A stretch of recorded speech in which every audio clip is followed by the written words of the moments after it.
What are you doing? Nothing. Nothing? Why not? I'm trying to get on this Lifestyle Radio website. Sounds like a cool website. Yeah, it's alright. Oh, wait, I might have it. You might have it. You're listening to Lifestyle Radio. The opinions expressed during this show are those of the individual participants and do not necessarily reflect the opinions of their associated organizations or Lifestyle Radio. Blah, blah, blah, blah, blah, blah, blah, blah, blah, blah, blah, blah, blah, blah, blah, blah. Now you can listen to the same music that we're listening to. All right. Now the disclaimer's out there. We can start swearing right now. Let's get down. Come on, dance.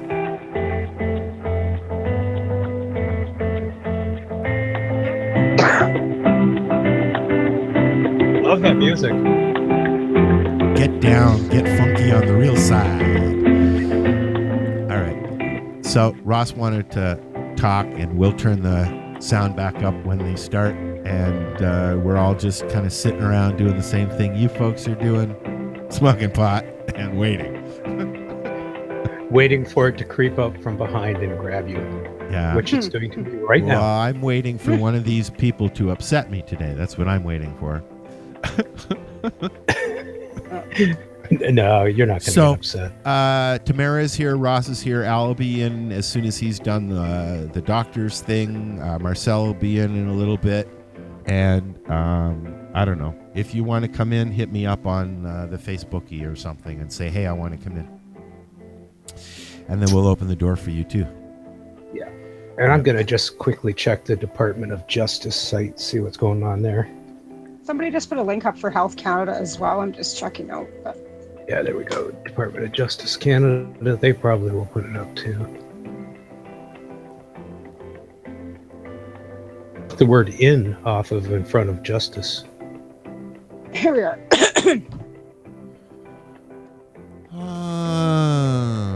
Okay. Department of Justice. So should we just let these wonderful people listen to us babble and this wonderful music that we're listening to? Is that all? It is nice music, Al. Yeah. So we'll turn it up a little bit. It's repetitive. Yeah, I kind of like it. It's I kind of like that little, background, rattling going on. That sounds good. Yeah. And then, of course, we'll stop talking when they do.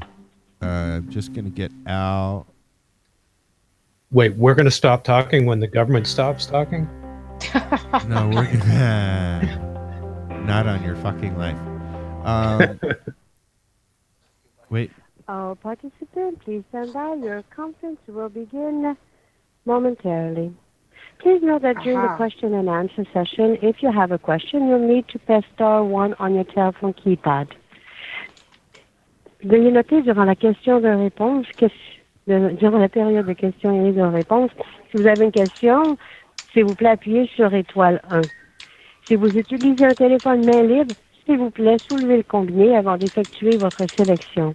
If you're using a speakerphone, please lift your handset before making your selection. And should you wish to cancel your question, you may do so by pressing the pound sign. Veuillez noter que vous pouvez appuyer sur le dièse pour annuler votre question. Nous vous prions de bien vouloir patienter quelques instants et nous vous remercions de patienter. Once again, please continue to stand by and we thank you for your patience. Très bon. Merci.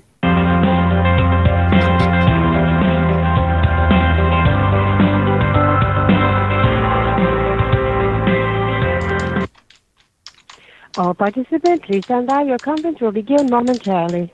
Please note that during the question and answer session, if you have a question, you'll need to press star 1. À tous les participants, nous vous remercions de bien vouloir patienter. La conférence débutera sous peu. Veuillez noter que durant la période de questions et réponses, si vous avez une question, veuillez s'il vous plaît appuyer sur étoile 1. Si vous utilisez un téléphone mobile, veuillez s'il vous plaît soulever le combiné avant d'effectuer votre sélection. If you're using a speakerphone, please lift your handset before making your selection. Should you wish to cancel your question, please... Yes. Do you think there's a chance we're going to get to ask a question? I don't know. Do you think we should have one prepared? Maybe somebody would like to go in the chat room and suggest a question. Well, the last 3 times that we've done this, we have tried to put ourselves in the key and not even gotten close. They usually only choose mainstream media. So it's up to you if you want to, but let's wait and see what happens first, okay? Yeah, okay. I'll try to figure out a good question to ask. There you go. Yeah. one that won't elicit that standard pat answer of protecting the children and reducing organized crime and blah blah blah. Yes, there you go. There. Now I can hear them. All right, Deb, we gotta go. Take care. Look forward to your chip try. How's it going? The other Al's here. Yes, the other Al's arrived. And we are on live, Al. Hi, Tamara. Are we live? Okay. Yes, we are. Hi, everybody. We're waiting in the queue for them to start. The music has stopped there, so I guess they're going to start soon. And I'll turn it up when it does. Good. This is different. Walking along the street. You got here just in time, so that's just in time. Yeah. My doctor called and changed my appointment. I went, yeah. How's it going? The other Al's here. Yes, the other Al's right. Just hang on. I'm just trying to send this link to somebody. Are we live? Okay. We are. Hi, everybody. I guess it's Okay, working. I guess we're on a lag. We're on a lag when you go to the website. It's because Yes, you're out Susan. in BC. It takes that long to get through the wires. And Oh, somebody here. Oh, yeah, but no one of my friends out here wants to listen, so I just had to send her the link. So, Yeah. what are you on hold for? So, Al, did you already post somewhere? Did I post somewhere? No, Yeah. Al Rapp. I posted on my wall and the 420 show wall. Yes. Oh, okay. Yeah. I noticed before I went to the doctors that CBC was saying that they're going to start broadcasting at 1 o'clock. That's that's- technical briefing. The actual press release is in momentarily. They said. Momentarily, Yeah. That's what I was thinking. And then we're going to stay for the briefing as well if we can. Yeah, sounds good. Yeah. It's gone really quiet. I don't like that. Well, I mean, I guess we're all waiting in anticipation for what, we already kind of, CBC, like Al was saying, has, kind of come out with, the leakage Okay, of what's, hold on, been said for the media. I hear people.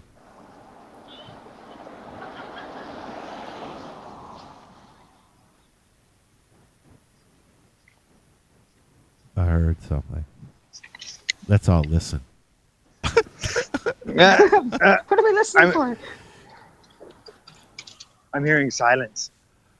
Yeah. It's a nice day. Yeah.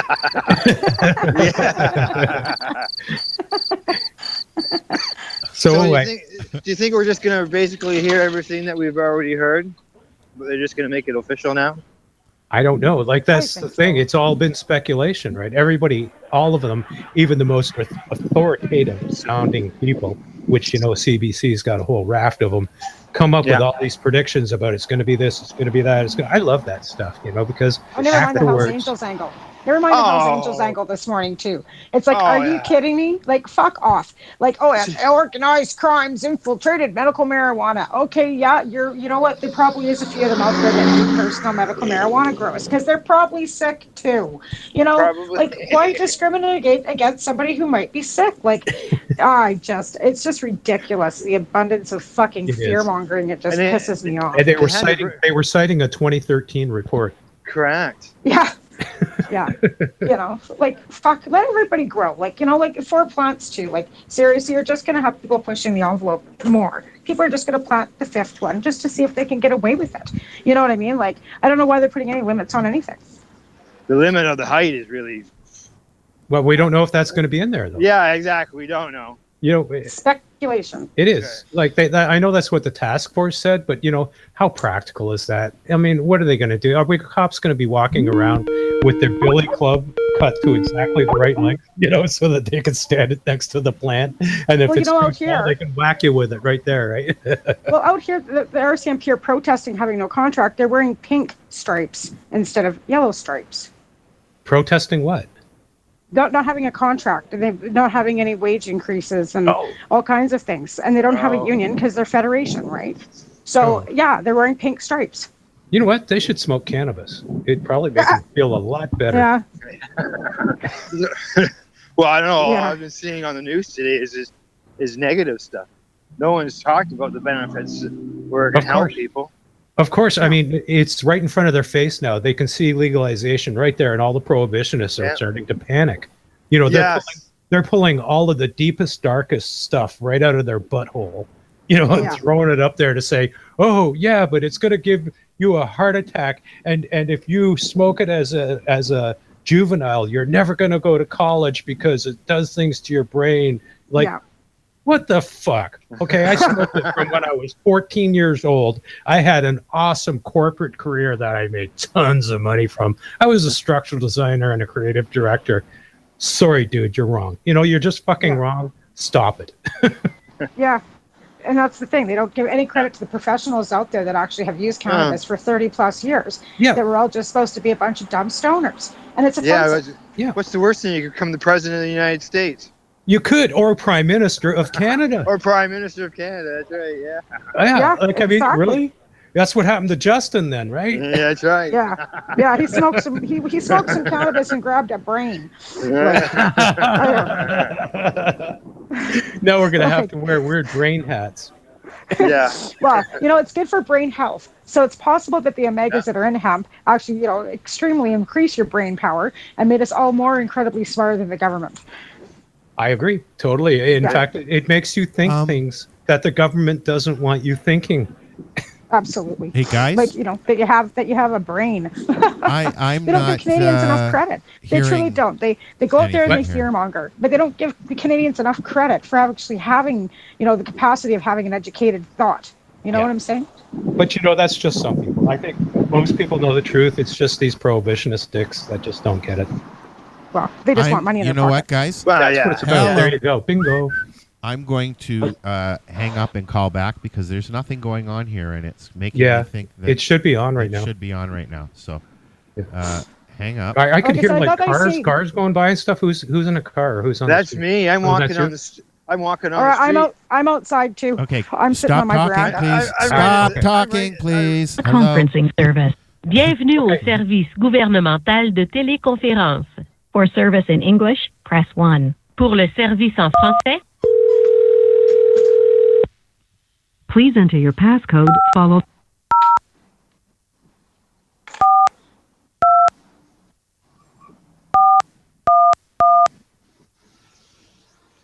After the tone, please state slowly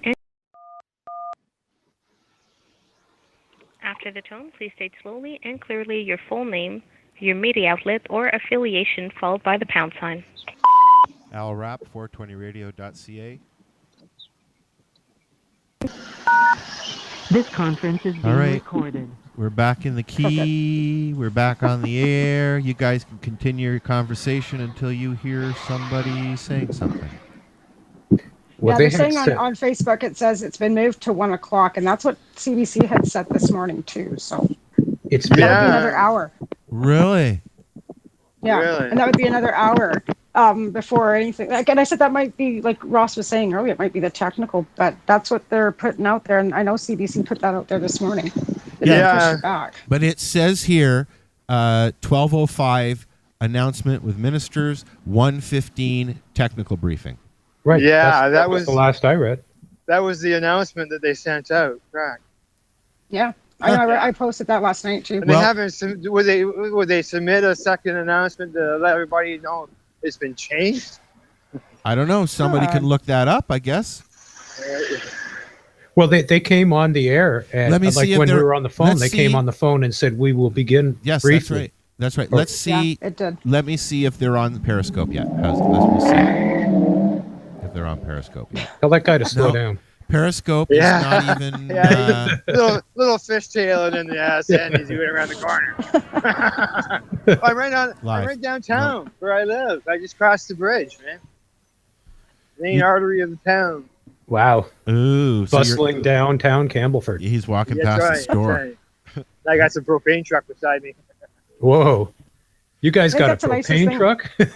I just got. Yeah, it's brand new. We're all out. Can I say All of us something? are out in like little communities, rural, and not from the city. Like you're in Belleville, I'm out in Cranbrook. Al's out, where he is. Like we're not sitting in downtown Toronto, all huddled around, which is kind of different for everybody's perspective, right? I have an announcement. I have an announcement. Okay. Marcel is listening. He is. Uh-oh. Hi, Marcel. Where? Wayne's listening too. He's got the speaker on outside. Yeah, it's on at the store too at BMA Yeah. Hydroponics. So I can see him from here, so I don't know what's going to happen when I get till 1 close. o'clock. Yeah. Well, so now Yeah, people have to. I think we're gonna be delayed an hour, you guys. Yeah. All right.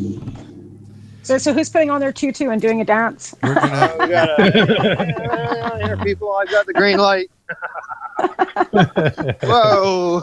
There goes a truck. Dismiss me. oh, put that thing away, Al.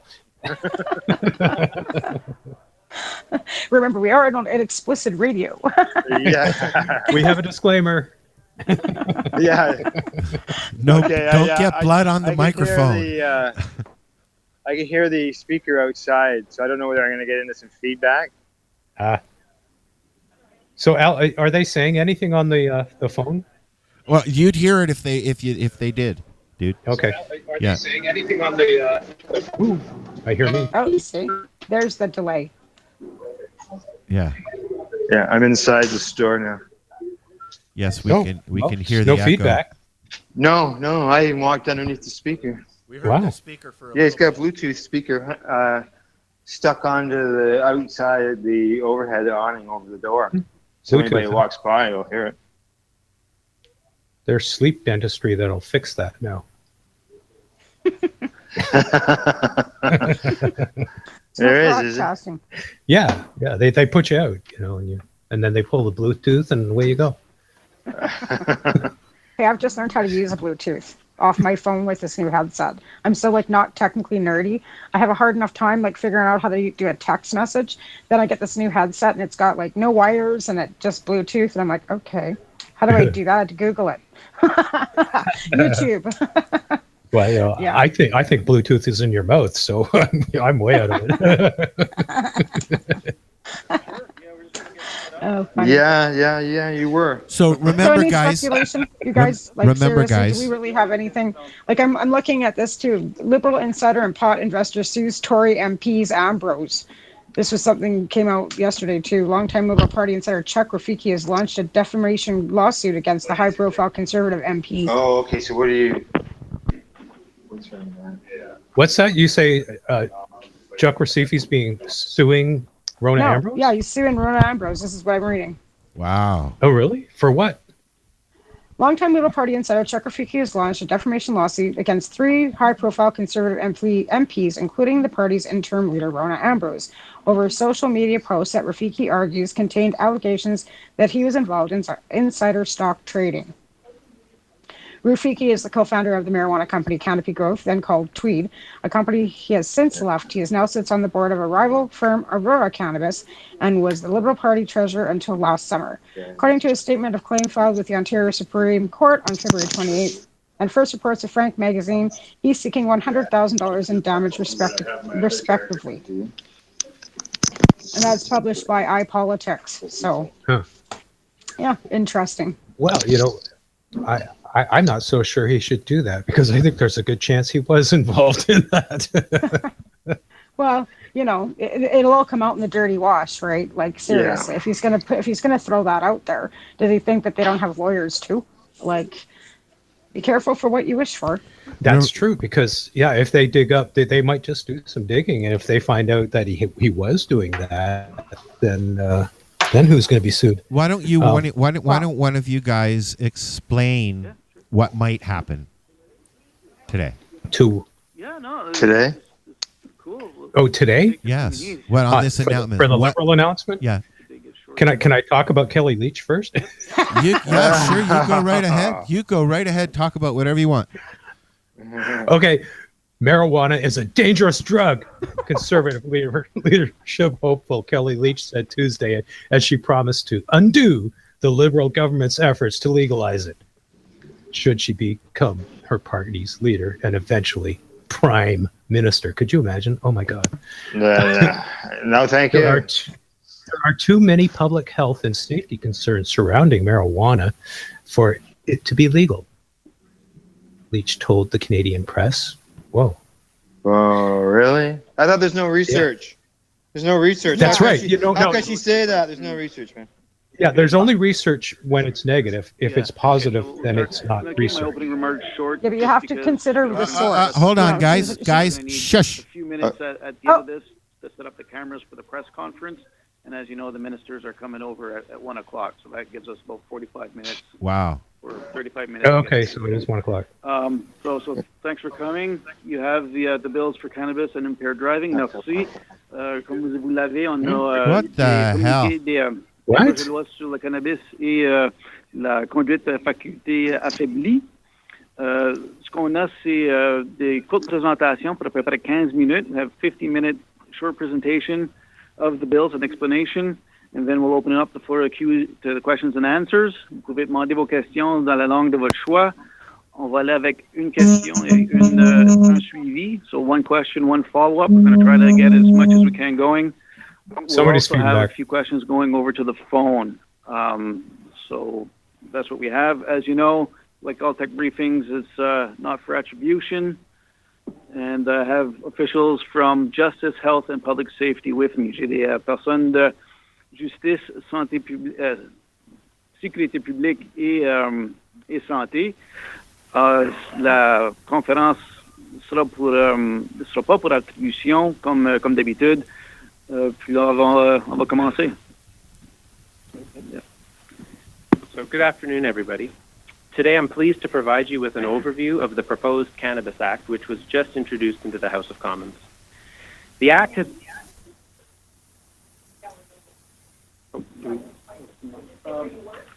From Health.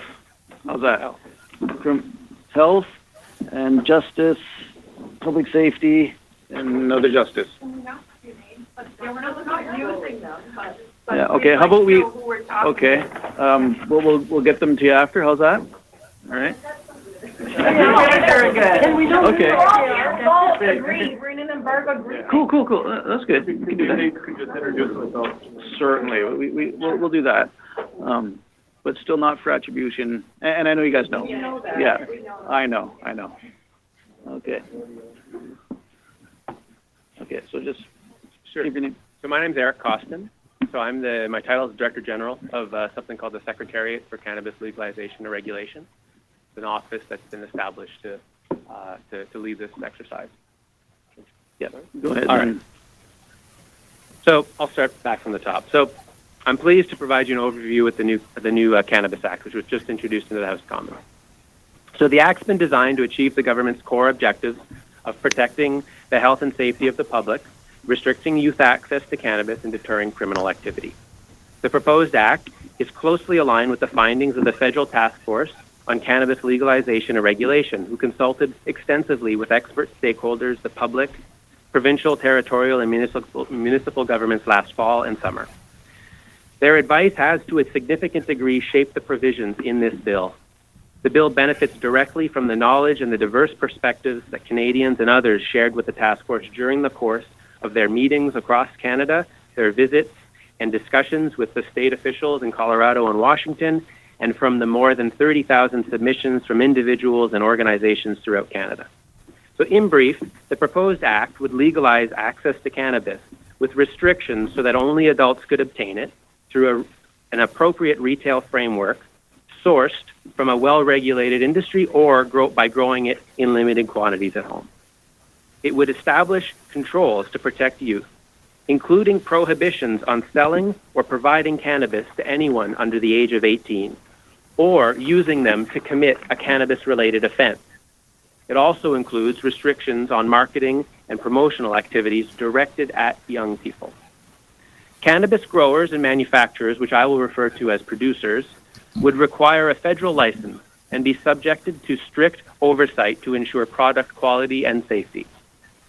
Les provinces et les territoires auraient la capacité d'assurer la responsabilité de la surveillance et l'approbation de la distribution du cannabis et de sa vente au détail, et d'adapter certaines règles selon leur territoire de compétence.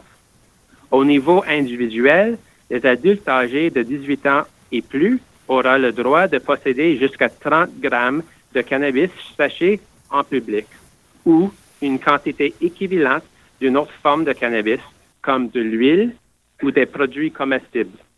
Dans tout cas, le cannabis doit provenir d'une source légale. De plus, diverses sanctions s'appliqueraient pour les personnes qui s'agissent à l'extérieur de ces limites établies, allant de contraventions à des amendes et des peines d'emprisonnement. In today's overview, I will focus on 4 things: the general control framework for cannabis, oversight of the new legal cannabis industry, the role of provincial and territorial governments, and regulations and other powers that will support this new regime. So at its core, the Act would use federal criminal law power to create a strict framework to control and regulate the production, distribution, sale, and possession of cannabis. The elements of the framework are as follows. So it would be prohibited to sell or otherwise provide cannabis to any person under the age of 18. Adults would be allowed to possess and share up to 30 grams of dried cannabis or its equivalent in public. This amount is in line with the 1 ounce limit that is in place with U.S. states where cannabis is legal.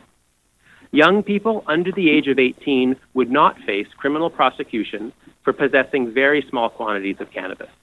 The federal government would work with provinces and territories to establish measures that would prohibit use from possessing any amount, but would not subject them to criminal sanctions, which may negatively impact their future. Le cannabis pourrait être produit légalement de 2 façons. Premièrement, des entreprises pourraient être autorisées à produire du cannabis en vertu d'une licence délivrée par le gouvernement fédéral. J'en dirai davantage sur les dispositions concernant cette industrie réglementée dans un instant. Deuxièmement, les adultes seraient autorisés à cultiver 4 plantes de cannabis par résidence pour leur usage personnel, à condition qu'elles soient cultivées à partir des graines ou des plantes acquises légalement. Les adultes seraient autorisés à faire l'usage du cannabis pour préparer des différents types de produits à la maison, comme des produits comestibles ou des boissons. The new legal industry would be subject to strict federal regulations in order to ensure public health and safety. The Act would establish the following minimum health and safety standards. Cannabis or cannabis accessories, such as water pipes or vaporizers, could not be sold to anyone under the age of 18. Cannabis or cannabis accessories would be prohibited if they are appealing to youth. Cannabis products could not contain ingredients that carry additional public health risks, such as nicotine or caffeine or alcohol. And vending machines selling cannabis would be prohibited. Other products, such as edibles, would be authorized for sale once appropriate federal regulations are in place to ensure their safe production and sale. The Act would also establish restrictions on advertising and promotion of cannabis, similar to those that are in place for tobacco products. These restrictions are designed to protect youth from inducements to use cannabis, while providing adults with factual, accurate information required to make informed choices about purchasing cannabis. So prohibited forms of promotion would include activities considered to be appealing to young people or activities that are otherwise false or misleading or deceptive. But permitted promotion would include factual, accurate information about the cannabis products, such as their ingredients, THC or CBD levels, as well as brand and strain names. Il y a un certain nombre de dispositions pour veiller à ce que l'offre de cannabis soit bien réglementée, comme des pratiques de production sûres et sanitaires, des exigences en matière de sécurité physique et du personnel, un système national pour suivi du cannabis afin de prévenir le détournement du cannabis produit légalement, des exigences en matière d'emballage et d'étiquetage, y compris la capacité d'obliger l'utilisation des emballages neutres et à l'épreuve des enfants. Des détails de ces dispositions seraient précisés dans les règlements et permettraient une consultation ouverte et utile avec des intervenants. The provinces and the territories will have an important role in this new system. The proposed legislation would enable them to oversee and approve distribution and retail sale of cannabis in their respective jurisdictions. Les provinces et les territoires auraient également la souplesse d'adapter les lois à leurs circonstances individuelles. Par exemple, de élever l'âge minimum ou réduire les limites de position pour les adultes ou les jeunes. En outre, ils pourraient aussi, à leur discrétion, établir d'autres exigences réglementaires, s'ils le jugent à propos. Ces exigences pourraient inclure les endroits où les entreprises peuvent être situées. The Act contains a number of authorities to support the new legal regime for cannabis, to provide oversight of cannabis producers, to be able to respond quickly to industry noncompliance that may pose risks to health, safety, and the security of the public. These powers are consistent with other federal health and safety legislation and would include setting license conditions, conducting inspections of licensed businesses, suspending, amending, or revoking licenses and permits, collecting fees, imposing administrative monetary penalties, and recalling cannabis in order to protect health and safety. The Act also provides for a range of criminal sanctions that are proportionate to the offenses being committed. Minor contraventions, such as illegal possession or distribution of small amounts of cannabis, could be met with a $200 ticket. For more serious offenses, such as illicit distribution of large amounts of cannabis, or taking cannabis across an international border, selling or providing cannabis to youth, or using youth to commit a cannabis-related offense, adults could be imprisoned for up to 14 years. 14, yeah. Pour résumer, le projet de loi sur le cannabis présente un cadre pour légaliser et réglementer rigoureusement le cannabis et de restreindre l'accès conformément aux recommandations du groupe de travail. It would set out controls for the production, distribution, sale, and possession of cannabis, with the objective of restricting youth access to cannabis, protecting the health and safety of the public through product safety and quality requirements, and deterring criminal activity by imposing serious penalties for those operating outside of the legal framework. I'll now turn to my colleagues who provide a brief overview of the proposed changes to the impaired driving law. Thank you. Justice. Le projet de loi sur les moyens de transport comporte deux parties. La première partie traite de la conduite avec les facultés affaiblies par la drogue. Elle modifie les dispositions actuelles du Code criminel pour permettre à la police d'utiliser des tests de détection de drogue dans la salive et de créer de nouvelles infractions en matière de conduite avec une concentration de drogue supérieure à la limite permise. Cette partie du projet de loi entrerait en vigueur dès la sanction royale, avant la légalisation du cannabis.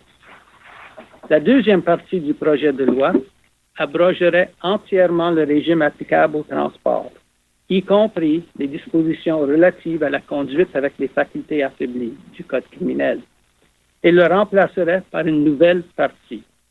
La nouvelle partie emploierait une rédaction moderne. Elle créerait une approche simplifiée et globale des dispositions portant sur les infractions, les peines, les pouvoirs d'enquête et la preuve. La deuxième partie entrerait en vigueur 6 mois après la sanction royale, afin de s'assurer que les provinces et les territoires ont le temps de se préparer pour la mise en œuvre des réformes. La deuxième partie comprend les éléments de la première partie. I'll continue in English, and my name's Joanna Wells, also with Justice. Drug-impaired driving has been a criminal offense since 1925. In 2008, new investigative measures were authorized in the Criminal Code in order to better investigate and prosecute drug-impaired driving. These measures include the standardized field sobriety tests that are used by police at the roadside and the drug recognition evaluations that are conducted by specially trained police officers at the police station. The bill proposes to strengthen these existing measures. The bill would amend the Criminal Code to provide police with the authority to use roadside drug screeners to detect the presence of a drug in a driver's oral fluid. A police officer would be authorized to make the demand for an oral fluid sample if they have reasonable suspicion that a driver has drugs in their body. Reasonable suspicion could be developed, for example, from the smell of marijuana, red eyes, or abnormal speech patterns.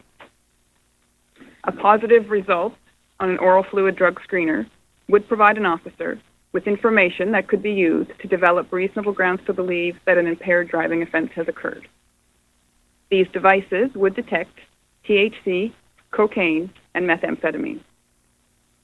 Before they're approved by the Attorney General of Canada for use by police, they would be evaluated and recommended by the Drugs and Driving Committee of the Canadian Society of Forensic Science. In addition, there would be 3 new criminal offenses of being over a legal drug limit within 2 hours of driving. These offenses would be proven through a blood sample and would be in addition to the existing offense of drug-impaired driving. The first offense would be a summary conviction offense, which is a less serious criminal offense. The second and third offenses would be hybrid offenses, the more serious criminal offense. The second one would apply to drugs alone, and the third one would apply to drugs in combination with alcohol. The proposed drug levels are not contained in the bill, but would be set by regulation. The regulations are expected to come into force at the same time or close to the same time as the proposed offenses. The proposed level of THC for the summary conviction offense would be between 2 and 5 nanograms of THC per milliliter of blood. The penalty for this offense would be a maximum fine of $1,000 and the possibility of a prohibition from driving for up to 1 year. The proposed level of THC for the hybrid offense addressing drugs alone would be at or over 5 nanograms of THC per milliliter of blood. For the hybrid offense addressing drugs in combination with alcohol, the proposed level of THC would be 2.5 nanograms per milliliter of blood in combination with 50 milligrams of alcohol per 100 milliliters of blood. The penalties for the hybrid offenses would be the same as those that exist for alcohol-impaired driving and would include a mandatory minimum penalty of $1,000 on a first offense, 30 days on a second offense, and 120 days on a third offense. Unlike alcohol, the science is unable to provide general guidance to drivers about how much cannabis can be consumed before it's unsafe to drive or before the proposed levels would be exceeded. As such, the safest approach is not to mix impairing drugs with driving. Le code criminel actuel pour la conduite avec les facultés affaiblies par la drogue est également renforcé. Les présentes propositions codifieraient l'arrêt de la Cour suprême du Canada, rendu le 23 février 2017, dans l'affaire de la Reine contre Bingley, dans lequel il a été statué que les agents évaluateurs de drogue n'avaient pas besoin d'être qualifiés par une audience relative aux témoins d'experts avant chaque procès, dans le but de faire un témoignage d'opinion quant à la question de savoir si un conducteur avait les facultés affaiblies. Le projet de loi donnerait également aux policiers le pouvoir d'exiger une échantillon de sang des conducteurs au lieu de procéder à une évaluation de reconnaissance de drogue, dans des situations où ils auraient des motifs raisonnables de croire qu'une infraction a été commise. Enfin, le projet de loi propose une présomption réfutable, qui est un outil par lequel, si la couronne prouve l'existence d'un fait, un second fait est présumé avoir aussi été prouvé. Dans ce cas, la présomption établirait un meilleur lien entre la drogue identifiée par l'agent évaluateur et la conduite avec faculté affaiblie observée sur le côté de la route. Par exemple, si l'agent évaluateur conclut que la cocaïne est la cause de la conduite avec faculté affaiblie, et si la cocaïne est confirmée par un échantillon toxicologique, cette drogue est alors présumée être la cause de la conduite avec faculté affaiblie. En résumé, la première partie du projet de loi s'appuierait sur le cadre de droit criminel existant relativement à la conduite avec les facultés affaiblies par la drogue. Reconnaissant que chaque contrôle routier et chaque enquête relative à la conduite avec faculté affaiblie est unique, le projet de loi offrirait de nouveaux outils et de nouvelles voies d'enquête. En fin de compte, la police et la couronne détermineront ce qui conviendra le mieux dans les circonstances propres à chaque cas. Cette approche créerait un régime de conduite avec faculté affaiblie par les drogues qui est parmi les plus sévères au monde, en particulier dans les juridictions où le cannabis est légal. The second part of the impaired driving bill proposes significant reforms to address some challenges with respect to alcohol-impaired driving. The impaired driving laws are complex and difficult to apply. They contain overlapping offenses, can be said to reward some risk-taking behavior, are the most litigated provisions, and take up a disproportionate amount of court time. Repealing the existing transportation regime and replacing it with a new, modernized, simplified, and coherent structure would make the law easier to understand and to enforce. This proposal would also strengthen the law of impaired driving by making it easier to investigate and by increasing some mandatory minimum fines and some maximum penalties. One of the key changes would be the authorization of mandatory alcohol screening. This would permit the police to demand that a driver provide a preliminary breath sample at the roadside whenever the police are lawfully carrying out their duties. This could include situations where the police lawfully stop a car to verify that the driver has a valid license under the Provincial Highway Traffic Act. Many of the proposed changes are expected to lead to investigative and trial efficiencies. It would make it easier to prove a driver's blood alcohol concentration, which would reduce the need for time-consuming expert testimony. It would clarify what the Crown needs to disclose with respect to proving blood alcohol concentration, which would reduce unnecessary court hearings about scientifically irrelevant material. And finally, it would provide the Crown with the opportunity to select a less complex and quicker process for some offenses, which would free up valuable court time. En fin de compte, on s'attend à ce que le projet de loi donne lieu à un droit clair et équilibré, à une sensibilisation accrue du public au danger de la conduite avec faculté affaiblie, et à une diminution du nombre de morts et de blessés sur nos routes et autoroutes. All right.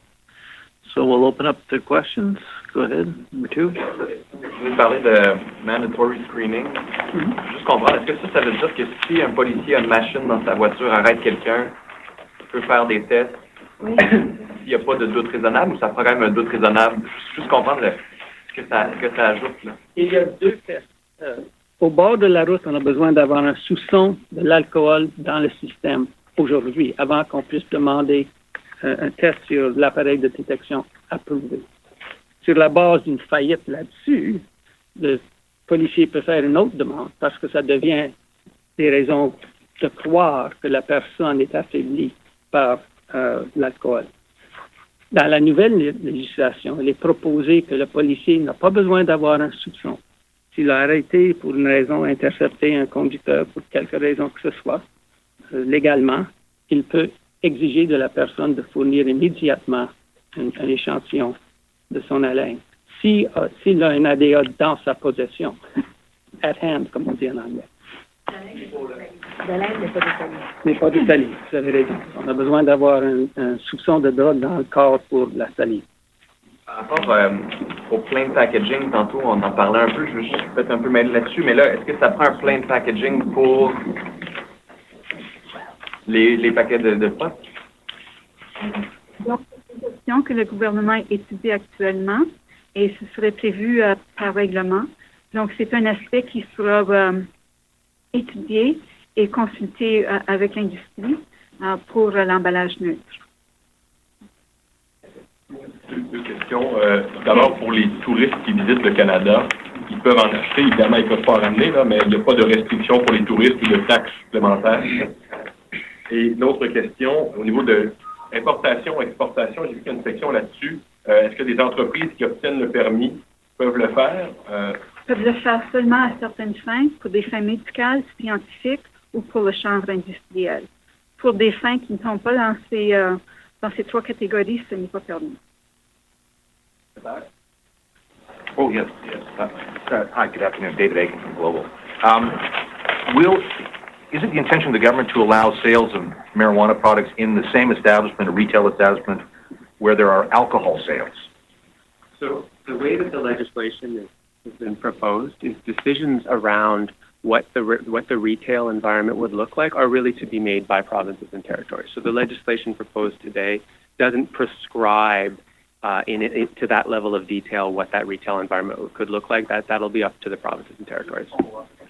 Still the government's general intention, noting those details, to prevent the normalization of the use of cannabis, and that would provinces be asked to consider that an objective as they develop a retail model? So absolutely. The core of this legislation, and it's set out in the purpose statement, it's set out the objectives of the legislation are to promote public health, to protect public health, and to restrict access. There are a number of measures throughout the legislation that look to achieve that objective. And with respect to the second part of your question around expectations to provinces, there is within the legislation, there are minimum conditions that the provincial legislation would need to meet. They're described fairly generally in the Act. The public health intent of the legislation is something that we would continue to discuss with provinces and territories, but it doesn't compel it. Where are we at on that? 12 people so far? Just further on that point about what the provinces would be required, the minimum conditions, if they can set the minimum age at whatever they like, what's to stop them from setting it? If they don't want to have this in the province, setting it extremely high. And the same with the limit on possession, could they just set it at 0 grams if they don't want to have legal marijuana in their province? So if a province chooses to set a really strict age limit, name a number that's above 18, 19, or 20, then I think there are other considerations at play. The intention behind the bill here is to help minimize illicit activities. And so the higher that age limit is, the more, right, that there's room for the illegal market to move in. And so the province, in considering setting an age, will have to take a number of things into account. So there's the public health aspect. They cannot lower that age for that reason. But then there's also the public safety aspect, that if they leave a wide margin for illegal activities to continue, we will not be able to nationally combat it. Anything in the bill specific to that point that set the maximum minimum age, for example? So the bill is designed to provide the room that provinces think they need to properly legislate and regulate distribution and retail sales to cannabis. Oh.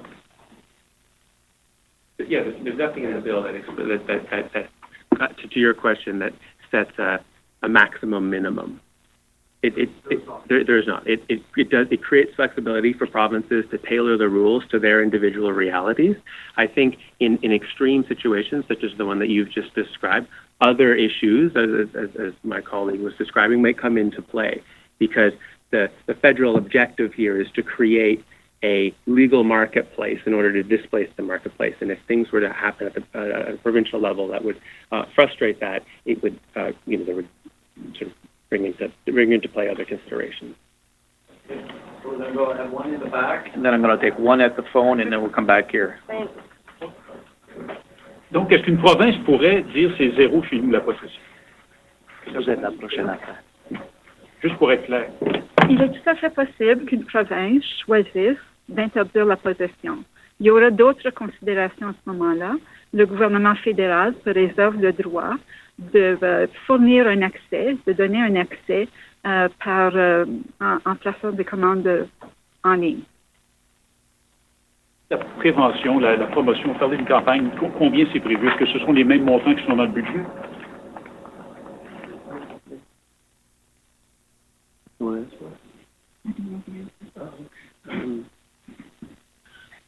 Pardon, je ne connais pas la réponse. Je suis de Justice Canada.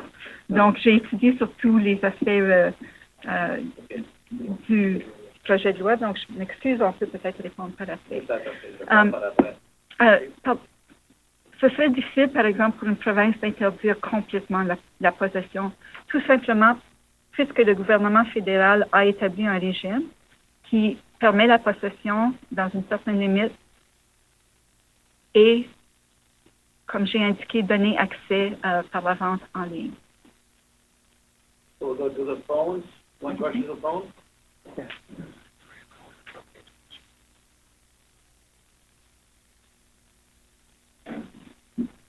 We are going to the phone line. Il y a quelqu'un au téléphone pour une question. Thank you. Merci. Please press star 1 at this time if you have a question. S'il vous plaît, appuyez sur étoile 1 maintenant si vous pour poser une question.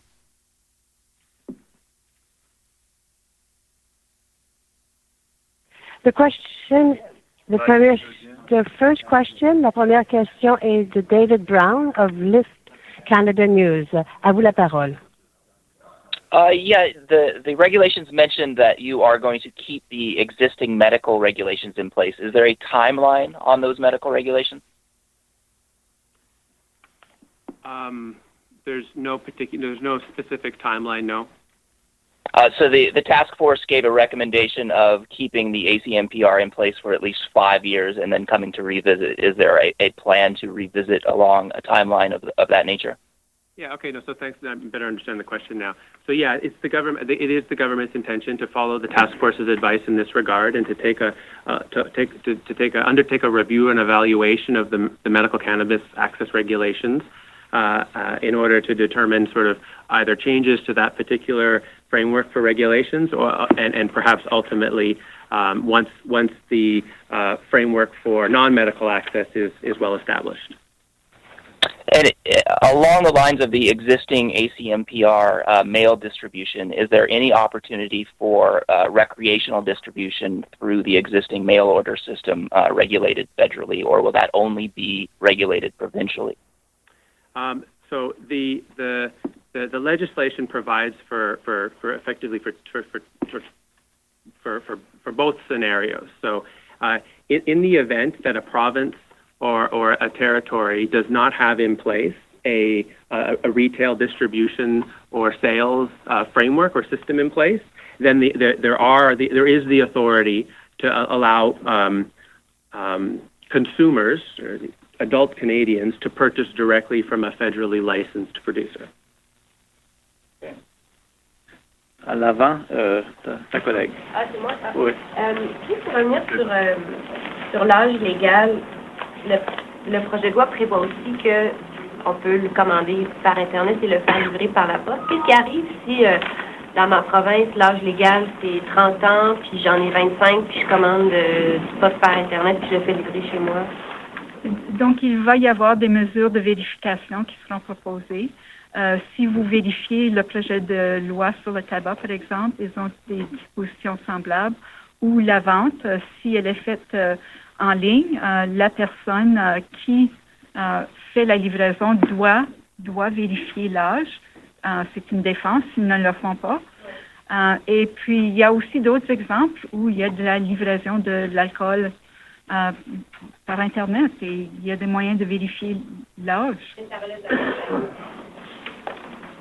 Ici, c'est établi comme étant une défense. Donc, la personne doit pouvoir démontrer qu'elle a pris tous les moyens raisonnables d'établir que la personne qui a reçu la commande avait l'âge approprié. Est-ce que vous allez imposer? C'est à décider s'il y aura d'autres mesures réglementaires à imposer. Juste parce que je croyais que vous disiez que la livraison par mail, par la poste, serait comme une alternative dans une province qui établit une limite trop élevée, mais là, vous êtes en train de dire que non, c'est pas ça, là. Non, c'est tout à fait le cas. La livraison par Internet sera possible. Vous me demandez comment ferait-on la vérification de la personne. La question, c'est que si une province décide que moi, j'en veux pas de marijuana, je mets l'âge minimum à 55 ans. Alors, vous en avez 30 et je pensais que vous aviez dit que la livraison par la poste serait comme une alternative à une province trop restrictive. Mais là, vous dites que non, il faudra vérifier l'âge. Donc, en d'autres termes, si une province établit l'âge à 50 ans, il n'y a pas d'alternative. Pas dans ce cas-là, non. Il faudrait respecter l'âge dans la province. Mais ma vraie question, c'était, c'est pas que là, j'ai pas eu le temps de lire les projets de loi. Votre matériel est beaucoup écrit au conditionnel. C'est pas clair entre ce qui est aujourd'hui annoncé et ce qui est à venir. Est-ce que vous pouvez juste faire une espèce de débroussaillage entre c'est quoi qui est à venir par réglementation, etc., versus qu'est-ce qui est dans le projet de loi aujourd'hui? Moi, je suis un peu perdue entre ce qui sera à élaborer versus ce qui est annoncé aujourd'hui.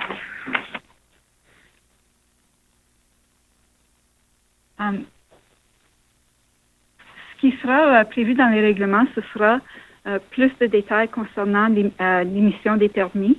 Il y a un régime pour émettre les permis au niveau de la loi, mais ça va prendre encore quelques détails au niveau des règlements. Concernant l'accès à des produits comestibles, Ça, encore une fois, ce sera quelque chose qui devrait être étudié et mis en application par des règlements. L'emballage neutre est un autre exemple où on devra avoir des règlements en place. Donc, bien que le cadre est bien établi au niveau de la loi, il y a certains éléments et le détail qui devraient être... Il y a probablement d'autres, je ne les connais pas tous par cœur. On peut-tu le savoir qu'est-ce qu'il y a dans le projet de loi ou pas? Oui, mais ça ne veut pas dire qu'on va prendre tous les règlements à ces égards-là. Mais les éléments principaux se retrouvent dans la loi. Donc, les interdictions concernant la promotion attrayante envers les jeunes, ça, c'est au niveau de la loi. L'emballage neutre, ça, c'est à être étudié et ça se retrouvera dans des règlements. J'essaie juste de voir quel autre élément qui vous serait là, très important. L'ensemble des règles pour l'émission des permis pour la production autorisée par le fédéral, les détails sont dans la loi, mais il va y avoir d'autres éléments à prévoir par règlement. Les mesures concernant les enquêtes sur les gens qui ont des antécédents criminels, l'autorisation est dans la loi, mais d'autres détails devront être fournis soit par politique ou par règlement. We're up there. And Kristen, and then we move up to you. Thank you for taking our question. Do I understand correctly that there's nothing here on taxation or price? Yeah, that's correct. There's nothing in the bill that speaks specifically to either price controls or taxation. Minister of Finance will bring forward details on a tax scheme at a point in the future. Does he presume that HST or PST would apply, or is that all up in the air? Are we not presuming anything on this? Well, that's currently payable on. Yeah, it's HST and GST are currently payable on medical cannabis, but the medical cannabis? HST and GST, yes. Okay. And sorry, secondly, with respect to the packaging, can you give me a sense of what these packages are going to look like? There's quite a few restrictions here. Are they going to be plain white packaging with plain text on? And it kind of gets to a question that was just asked earlier. With respect to packaging and labeling, so what the proposed legislation does is it provides authority to the government to bring forward regulations on what the package should look like or what information should be contained on the label. All of the details around packaging and labeling will be set out in regulations. So the bill gives the government the authority to compel certain conditions, but the details of those would only be elaborated in regulations. And the process to develop those regulations includes consultation with not only with industry but also with Canadians, with all sorts of. So the specific details around what information to be on the label, how big is the label, to your question about colors, all of that would be that would have to come at a point in time in the future. You're not using people, characters, or animals, things about not using celebrity endorsement. Correct, yeah. Okay, yeah. so that is set in stone now. That would take effect immediately on coming into force. Right. On the mandatory stop or the mandatory alcohol screening, you're changing to basically random testing, are you? People are, you can stop them for any reason and then require them to blow. You've gotten rid of the reasonable suspicion standard. Why are you doing that? How many extra people do you think are going to be testing? And what about the charter considerations around that? Are you sure it's constitutionally sound? I can take that one. I think I would start by saying that the police currently have the power under Common Law and Highway Traffic Act to pull over a driver at any time to determine if they're licensed, to check their sobriety, and to ensure vehicle fitness. So what would be proposed would be at the time that they're engaged in the lawful execution of their duty, they could also require a driver provide a preliminary sample of breath. That's the new power. It removes the suspicion from the demand. So aren't there constitutional concerns around that? I think all I could say to that is the minister has certified the bill under Section 4.1 of the Act And any other questions on that, I think, maybe best reserved. How many more stops do you think you would be, or how many more people would you have blowing now, do you think? Much of this, of course, depends on the level of enforcement by the police and their own policies. The police are not by any means required to test anybody that they pull over for whatever reason. The police have the authority to do it, but they aren't required to do it. Presumably, they'll develop their own policies. I would rather suspect that they would concentrate on the bar area at 2:00 in the morning on Saturday as places to start pulling cars over and asking for a sample. But that will be a police enforcement issue. And why are you doing that? We are doing this because, well, two reasons. One is that there is research that a fair number of people manage to get through police check stops. They will underestimate the amount they drank or deny completely that they had to drink, making it difficult to develop the suspicion. And because experience in many other countries has shown that the realization you can't bluff your way through a check stop is a great deterrent for people getting behind the wheel after drinking. So we have 3 minutes left. I'm not going to be able to get through everybody. I have 5 more names to go through and 1 more to go to the phone. So we'll go 1 to the phone and you, because you're next on the list, and then we'll have bringing in the ministers. That's all the time I have left, and we need to get the cameras going. Okay? Ben, on va aller au téléphone avant, puis là, ça sera toi qui va finir la session. Okay, 1 call to the phone. Thank you. The next question is from Justin Ling of the Vice News. La prochaine question est de Justin Ling, Vice News. Please proceed. À vous la parole. Hi there. Thanks for doing this. And if you could maybe speak into the microphones a little more directly. We're having some trouble hearing you on the phones. I'm hoping you can give some more detail on exactly what the law says in terms of requirements for the provinces on retail sales. Are they going to be required to offer marijuana in storefronts or in some kind of accessible way, or is there sort of a vagueness there? The question. Okay, so I'm talking a lot closer to the mic here. Can you hear me? Great. Yeah, that's much better. Okay, great. Yeah. So again, I think the major takeaway is that the precise design of what the retail system or the retail environment will look like is really left to the provinces to determine. So the bill sets out 4 minimum conditions that the provincial legislation must adhere to, but as I said earlier, they're fairly general.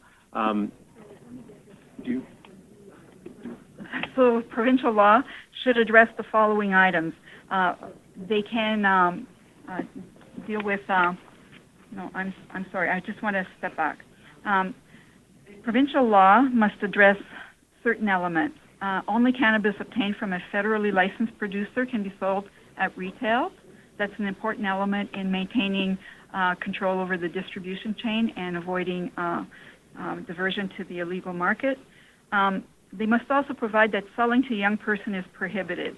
Federal law establishes 18 years of age. However, as is done in other cases, provinces can establish a stricter age for their own province. The province then would need to develop a system that authorizes distributors and retailers, and these distributors and retailers need to maintain appropriate records and take measures to prevent cannabis from entering the illicit market. So they're broad requirements, but they're aimed at protecting public health and public safety and avoiding cannabis entering the illegal market. Good. Thank you. We'll go to one last question. Je vais mettre les deux en une dans ce cas-là. Okay. Juste pour la vente aux mineurs, là, par rapport à ce que vous venez de dire, ça veut dire que quelqu'un, par exemple, un commis de dépanneur ou un commis de boutique qui vend du pot, s'il se trompe et vend du pot à un mineur, peut s'exposer à une peine d'emprisonnement. Première question. Puis deuxième question, est-ce qu'il y a quelque chose dans le projet de loi qui touche la publicité? Je sais que vous encadrez pour les jeunes, mais par exemple, si je pense à la SAQ au Québec qui vend de l'alcool, la SAQ envoie des circulaires. Est-ce qu'on pourrait avoir une circulaire de poste chez nous? Bon, mon nom est Saint-Denis, Paul Saint-Denis, je suis avec le ministère de la Justice. En ce qui concerne le vendeur qui vend à un jeune, alors je présume que vous parlez d'un vendeur qui est autorisé à vendre. et puis qui l'a vendu à un jeune. Alors là, la question se pose, est-ce qu'il savait que c'était un jeune ou non? S'il le savait, il y a des risques, évidemment. La loi prévoit un système de contravention. Alors ça, c'est une possibilité. Le vendeur pourrait écoper d'une contravention. Si les quantités ou les circonstances qui ont occasionné la vente sont sérieuses, à ce moment-là, le vendeur serait passible de conséquences plus sérieuses, soit une accusation criminelle.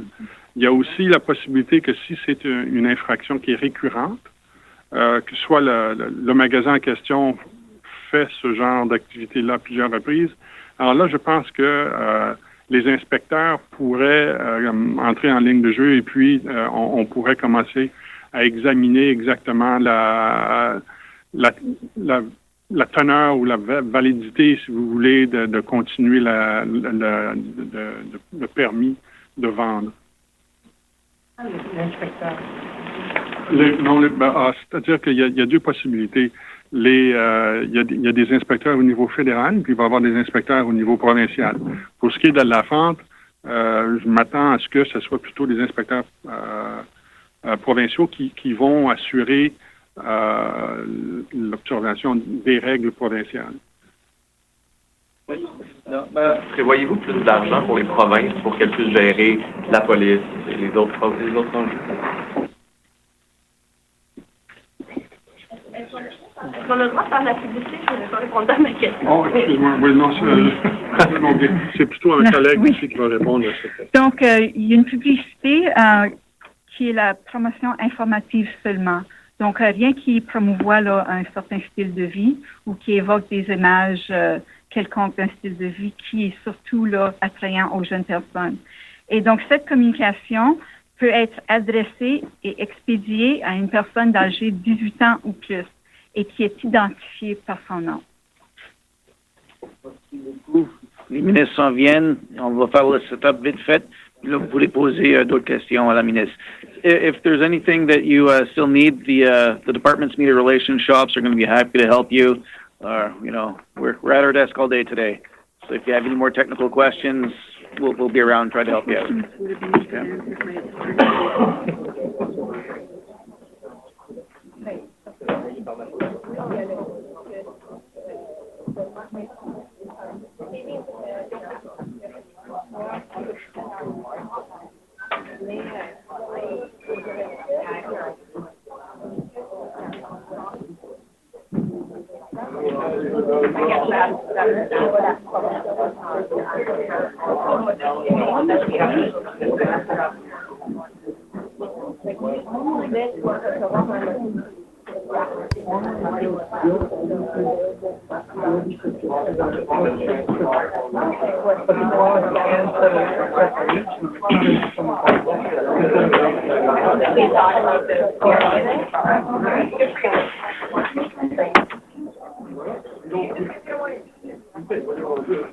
And we don't want anyone involved in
Are we done listening to the crowd?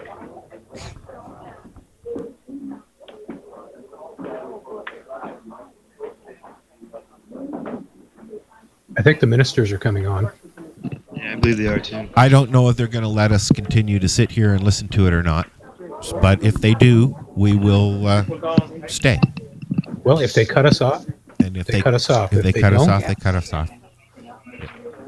Well, it's been interesting, if nothing else. Yeah, until then, we can gab about it. That's right. I'm going to turn the volume down a little bit, and you guys can... There you go. We'll hear if they say something. Well, let's keep an ear open, because if the ministers start talking, I think they're going to go into a little more depth. Yeah, oh God, we wouldn't want to talk over them. That would be... Well, the press conferences are probably starting on the media now, because it's like 11:05 here, so that'd be 1 o'clock there. Hang on. I've got CBC on in the bedroom, but I can't see it. I think they're trying to tell us something. I think that's their way of saying something. Get out. Yeah, that's the fire alarm going off. Somebody's smoking a doobie in the closet. 1 2 1 2 1 2. You can now get out. Ryan? It was interesting. Hold on. Shh. Good. Michael? Perfect. You going to call Toronto? Okay, perfect. Okay. Tamara, good? Yeah. Al, good? I'm good. Yeah. Check. I'm good. Check. Okay. Check. 1 2 3. You're 1 good? 2. Check. Yeah. 1. Check 1 2 2 2. Check. 2 2 2. Check. 1 2 3. Pierre, c'est correct? 421.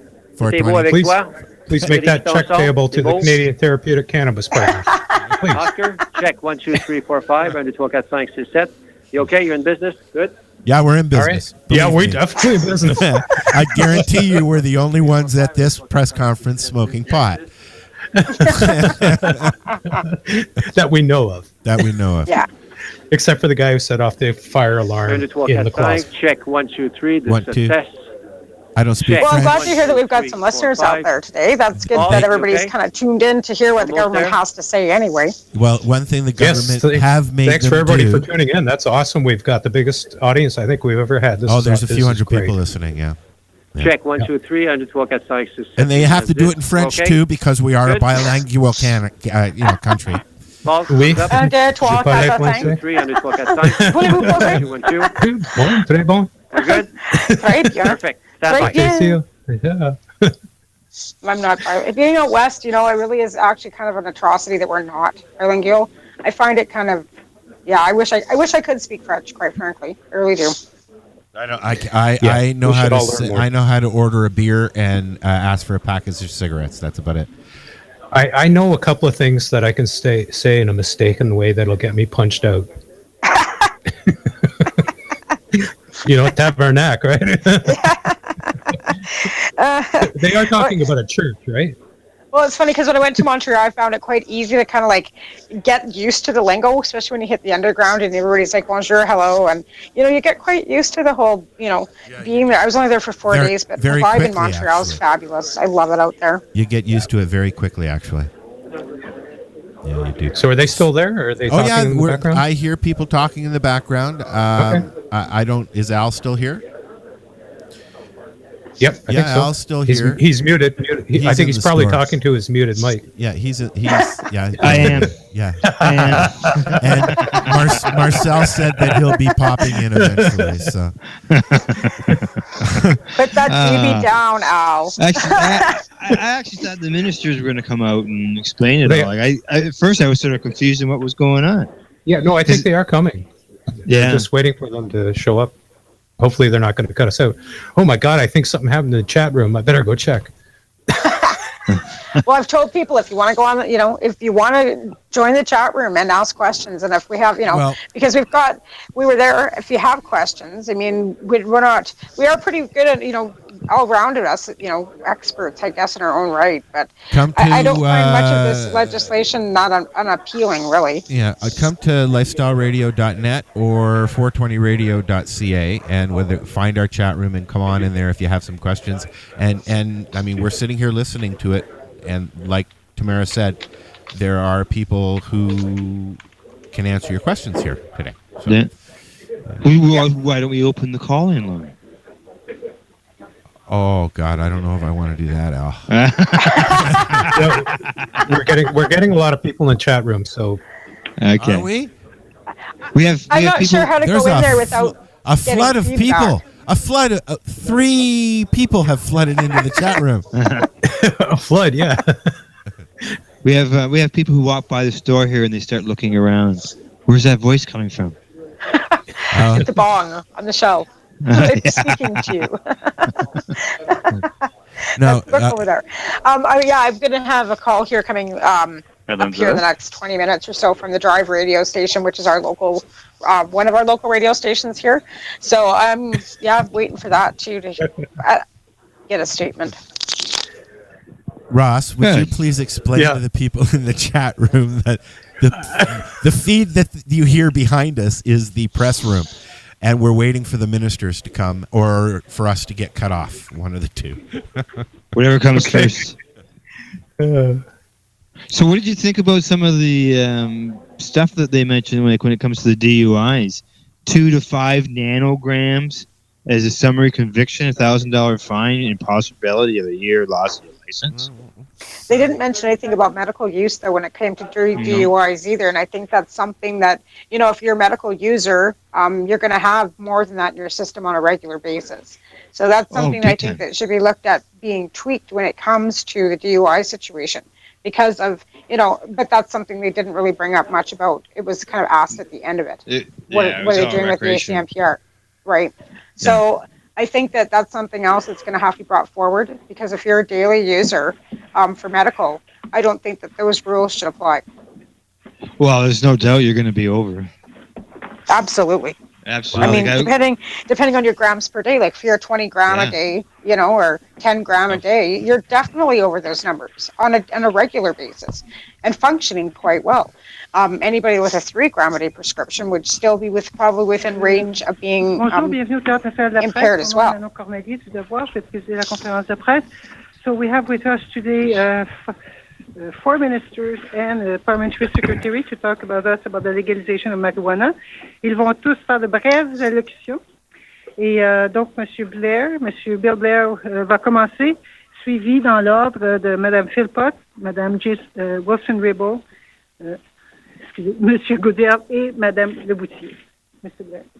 Thank you very much. Good afternoon, everyone, and thank you very much for joining us today. I would like to begin by acknowledging that we are in the traditional territory of the Algonquin people. I also want to begin, if you'll indulge me with a moment of reflection. This is a very important day. I've spent most of my adult life protecting children and keeping communities safe. And from experience, I know that the use of cannabis among our young people is among the highest in the world.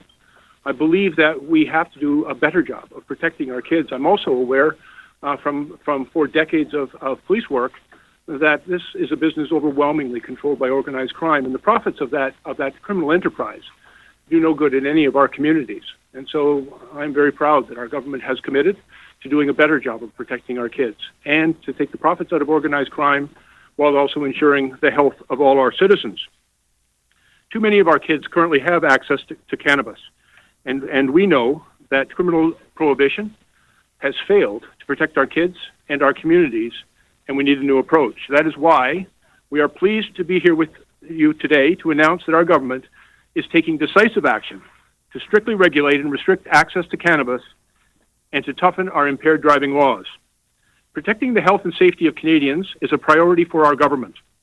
Despite decades of criminal prohibition, Canadians, including 21% of our youth, and 30% of young adults continue to use cannabis at among the highest rates in the world.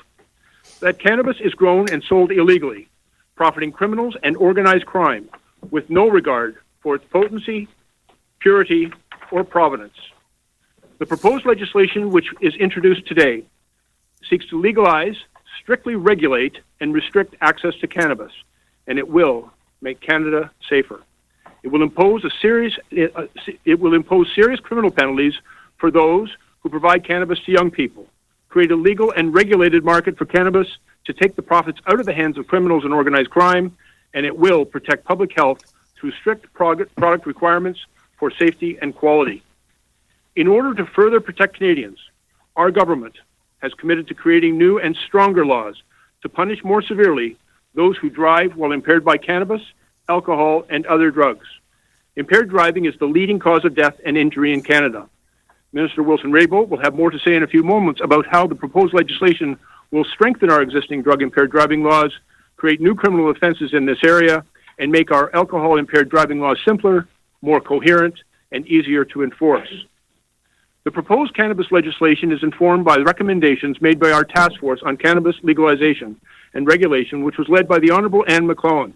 I'd like to take this opportunity to acknowledge and thank them for their exceptionally hard work, and to all Canadians and experts who shared their experience and expertise and evidence with us in formulating the recommendations upon which we act today. I'd also like to take the opportunity to acknowledge the extraordinary support that we have received from public servants in the ministries of justice, health, and public safety. It's a remarkable team of very hardworking and dedicated individuals who have and will continue to inform this very important work to keep our kids and our communities safer. This proposed legislation is robust and well informed by the input of our task force and experts in many fields, including those from public health, justice, public safety, and problematic substance use. We also heard from over 30,000 Canadians who provided input on an online portal, as well as many experts from fields that I previously mentioned. In the weeks and months ahead, our government will continue to engage collaboratively with our provinces, territories, and municipalities, as well as our Indigenous partners, as we all share responsibility in implementing cannabis legalization and regulations. Thank you all very much, and I'll now turn you over to Minister Philpott. Thank you very much, Parliamentary Secretary Blair. Bon après-midi. Je vous remercie, Monsieur le Secrétaire parlementaire Blair. Today is an important day. It's not just about taking action on illegal cannabis markets. It is also, as the Parliamentary Secretary has said, about protecting the health of Canadians and, most importantly, the health of our youth. Le projet de loi du gouvernement vise à prévenir l'utilisation du cannabis par les jeunes. Youth are at the center of the government's actions to regulate and restrict access to cannabis. The proposed legislation introduces severe penalties for those who sell or give cannabis to youth. It also restricts the advertising and promotion of cannabis so as not to appeal to youth. This is because cannabis is not without risk. While it is used therapeutically by some, it can pose health risks. Youth are especially vulnerable to the effects of cannabis on brain development and function because their brains are still developing. Nous savons que plus une personne est jeune au moment de commencer à consommer du cannabis et plus elle en consomme souvent, plus les risques globaux pour la santé sont grands. Yet youth are also less likely than adults to see cannabis use as a significant risk to health. That is why we support public education, and as announced in Budget 2017, we have committed $9.6 million to inform youth, adults, and parents of the risks of cannabis use. This campaign has already started and will continue over the next 5 years. Nous sommes convaincus que nos mesures contribueront à protéger la santé et la sécurité de tous les Canadiens grâce à une approche de santé publique vise à réglementer et à restreindre de façon rigoureuse l'accès au cannabis. Thank you. I will now ask Minister Wilson-Raybould to say a few words. Well, thank you, Minister Philpott, and good afternoon, everyone. I am also very pleased to be here along with my colleagues and Parliamentary Secretary Blair. This is an important day. And just before I explain the government's intent to strengthen the impaired driving laws in anticipation of the legalization of cannabis, I would like to reiterate that driving while impaired by drugs is and will remain illegal. Driving while impaired by drugs or alcohol is a major contributor to fatal road crashes in Canada.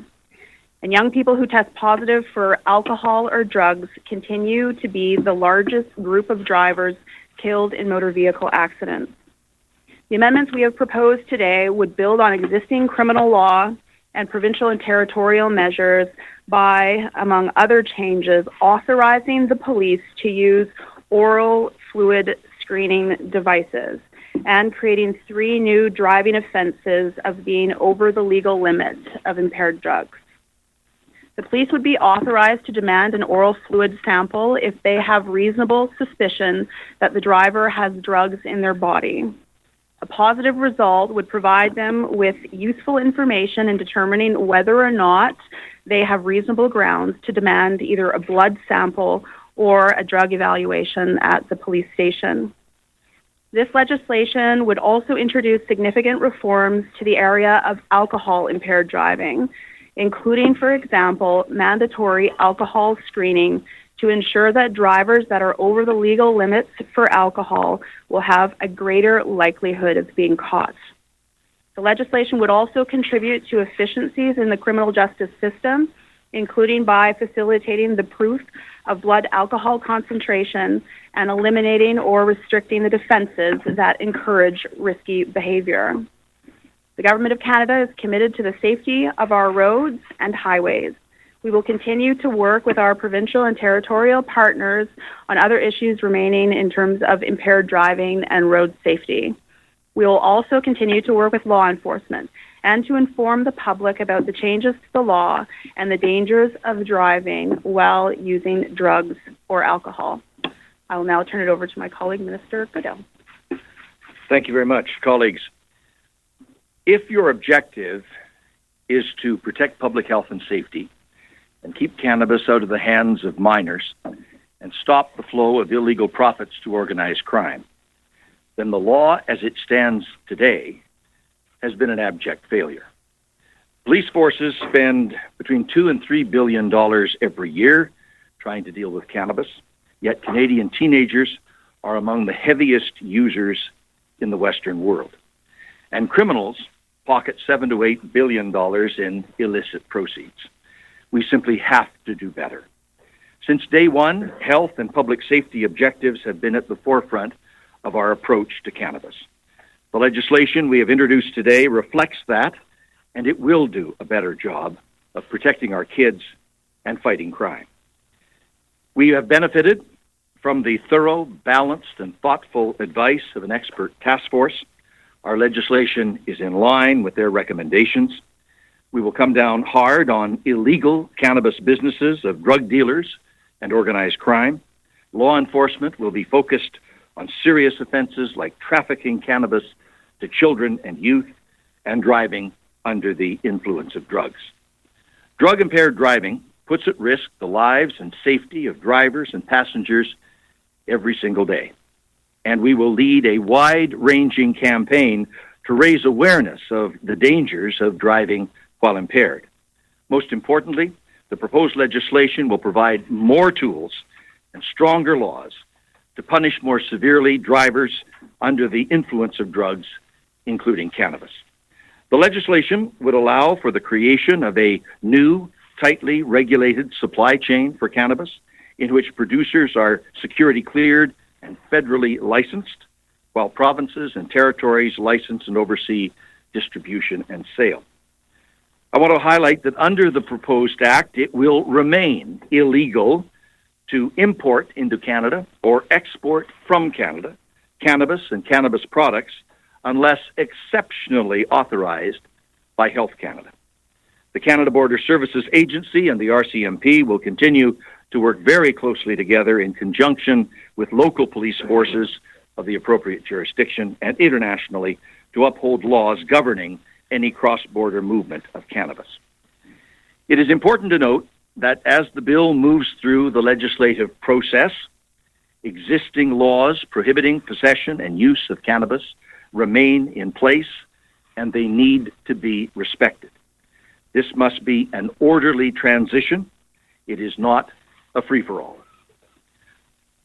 Notre approche renouvelée contribuera à garder le cannabis hors de la portée de nos jeunes et mettre un frein au profit empoché par les criminels et à protéger la santé et la sécurité. Il nous tarde de travailler avec les organismes de l'application de la loi, nos partenaires provinciaux et territoriaux, les intervenants et tous les parlementaires afin d'améliorer le régime actuel. And that work will include the provision of support to help with the training of standard field sobriety testing, and drug recognition experts, as well as the oral fluid screening devices. This is an effort that will involve the cooperation and engagement of a great many people, and we are determined to work hard with all of our partners to make it a successful improvement far beyond the status quo. Thank you. Diane. Merci, M. Goodale, ministre. Bonjour, Mesdames et Messieurs. Je vous remercie de vous joindre à nous. J'ai le plaisir d'être ici en compagnie de mes collègues pour annoncer que le gouvernement prend des mesures afin de réglementer rigoureusement le cannabis et d'en restreindre l'accès, ainsi que pour renforcer les lois sur la conduite avec les facultés affaiblies. Comme certains d'entre vous le savez déjà, je suis travailleuse sociale de formation. Au cours de ma carrière, j'ai été à même de constater que l'approche actuelle en matière de cannabis ne fonctionne pas. Dans le cadre de mon travail, j'ai œuvré dans des écoles secondaires de la Gaspésie et j'ai, comme beaucoup de parents, j'ai constaté qu'il était plus facile pour un jeune de se procurer un joint illégalement dans une cour d'école plutôt que d'acheter des cigarettes. Il faut être capable de regarder la réalité en face et de reconnaître que l'approche actuelle ne protège pas nos jeunes. 21% des jeunes et 30% des jeunes adultes continuent à utiliser le cannabis à un taux parmi le plus élevé au monde. Ce cannabis est cultivé et vendu illégalement au profit des criminels et du crime organisé, sans égard à sa pureté, sa puissance ou sa provenance. Malheureusement, en ce moment, les principales sources de cannabis sont les criminels et le crime organisé dans son ensemble. En tant que travailleuse sociale de formation, mère de famille et grand-mère, je crois fermement qu'il est grand temps de prendre nos responsabilités pour protéger nos enfants et sortir l'argent des mains du crime organisé. Les mesures législatives annoncées aujourd'hui qui visent à légaliser le cannabis, le réglementer rigoureusement et en restreindre l'accès répondraient à ces objectifs. Elles imposeraient des sanctions pénales sévères aux personnes qui fournissent du cannabis aux jeunes, créeraient un marché légal et réglementé pour le cannabis afin d'enlever au crime organisé les bénéfices qu'il en tire et protégeraient la santé des Canadiens en vertu d'exigences strictes visant à assurer la salubrité et l'intégrité du produit. Afin de protéger encore davantage les Canadiens, le gouvernement s'est engagé à adopter de nouvelles lois plus restrictives pour punir encore plus sévèrement les personnes qui conduisent avec les facultés affaiblies par le cannabis. La conduite avec les facultés affaiblies constitue la principale cause criminelle de décès et de blessures au Canada et la conduite avec les facultés affaiblies par la drogue est en hausse. Il y a quelques instants, la ministre Wilson-Raybould a expliqué comment son projet de loi proposé renforcerait les mesures législatives actuelles ayant trait à la conduite avec les facultés affaiblies par la drogue, créerait de nouvelles infractions dans ce domaine et rendrait nos lois actuelles régissant la conduite en état d'ivresse plus simples, plus cohérentes et plus faciles à appliquer. Le projet de loi proposé concernant le cannabis est informé par les recommandations du rapport final du groupe de travail sur la législation et la réglementation du cannabis, présidé par l'honorable Anne McClellan.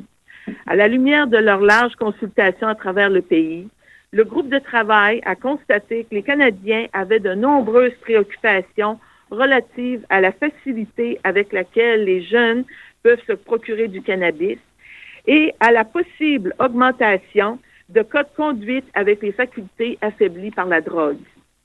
Le projet de loi déposé aujourd'hui contribuerait grandement à répondre à ces préoccupations. Ce projet de loi est robuste et s'appuie sur la contribution d'experts dans les domaines de la santé, de la sécurité publique, de la justice et de l'application de la loi, ainsi que des points de vue exprimés par plus de 30 000 Canadiens. Dans les jours et les mois à venir, le gouvernement fédéral collaborera avec les provinces et les territoires, les municipalités et les groupes autochtones qui partagent avec nous la responsabilité de la mise en œuvre des lois et des règlements concernant le cannabis. Merci beaucoup. Okay, I have 10% on my list right away. We have 20 minutes in front of us, and there's people on the teleconference. So I will ask you to be brief in your question, and if possible, be brief in the answer too. Precise, but brief. So, Catherine Collins, CBC. Two issues that you have not yet determined. So everything from pricing and taxation, the prospect of co-location with alcohol.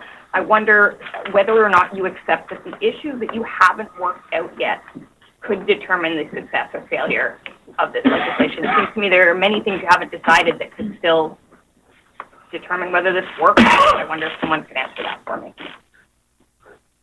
Well, maybe I can start. We have benefited greatly from a comprehensive report and recommendations from the task force that we took into account in terms of our legislation. Further to that, we have continued to have discussions, and moving forward, we'll have even more discussions with the provinces and territories to ensure that we're putting in place a comprehensive regime from seed to sale. We live in a country of cooperative federalism, and we have developed substantive relationships with our partners in the provinces and territories through examples like the around climate change, around CPP, and around health. So we're looking forward to the coming months in terms of continuing to further develop this relationship and supporting the provinces and territories in addressing those specific issues that you mentioned. Well, do you accept though that there's a lot of important stuff missing from this legislation? It still needs to be worked out. If I may, Catherine, what we do accept is that there's important work yet to be done. And we also acknowledge the authority of the provinces and the roles that municipalities will play. And so that conversation has already begun, and certainly at the senior official level, we've spoken, and we recognize and acknowledge and respect the unique regional perspectives on many of these issues. But we're all committed. I will share with you, though, that as I've traveled across the country speaking to people about this, I have found an overwhelming consensus in every part of the country. We've got to do a better job protecting our kids. We want to keep our communities safe by getting organized crime out of this business and out of our communities, and we want to warrant and protect the health of Canadians. And so, based on that consensus, I'm very confident that we'll do what is necessary, working together to respond to those yet unresolved issues. But we also have the advice of science and expertise that we've tapped into and will continue to tap into so that we can have the best evidence-informed policy to achieve the things we set out to achieve. J'aimerais qu'on parle d'échéancier. J'aimerais savoir si c'est toujours votre objectif. J'aimerais savoir si c'est toujours votre objectif de faire adopter la loi du 6 juillet 2018. Et qu'est-ce que vous allez faire si les provinces ne sont pas prêtes, au bout de 6 mois, à aller de l'avant? If I may respond in English and then perhaps someone else in French, the current system of prohibition is failing our kids, and it's failing our communities, and it's putting all Canadians at risk as they far too often are using an unregulated, untested, and unsafe product. And so we know we have a responsibility to act as expeditiously as we can. There's a great deal of work ahead of us, but at the same time, I think we all have an obligation to address the deficiencies in the current regime as expeditiously as possible, and so we can't drag our feet. We aspire to get this done as quickly as possible. We believe that by the end of June in 2018 is a reasonable time frame, and we undertake to work very, very judiciously and expeditiously with our partners in the provinces and municipalities to get the job done. Je peux répondre peut-être rapidement en français avec ça pour dire que, comme M. Blair a déjà dit, notre but ici est de protéger nos jeunes et il y a beaucoup de travail à faire et il faut le faire en collaboration avec les provinces, les territoires, les municipalités, les fournisseurs de soins de santé et plusieurs autres. Et tout en pensant des besoins des jeunes, des communautés pour les protéger. Et on a aussi pensé aux possibilités que peut-être il y aura des provinces qui n'auront pas de projet de loi avant l'introduction de la loi fédérale. Et dans ce cas-là, il y a une façon avec laquelle les personnes qui veulent acheter les produits légaux, il y a une façon de faire ça. Vous avez prévu dans le budget à peu près 9 millions de dollars sur 5 ans en prévention. Est-ce que vous prévoyez plus d'argent pour la prévention et est-ce que vous prévoyez de l'argent pour aider les provinces qui devront faire probablement plus de contrôles routiers? Bon, dans le projet de loi, il y a, comme j'ai dit, 9,5 millions de dollars pour l'éducation publique, mais il y a beaucoup d'autres façons avec lesquelles on soutenir les provinces et les territoires avec les enjeux qui viennent de la consommation des substances.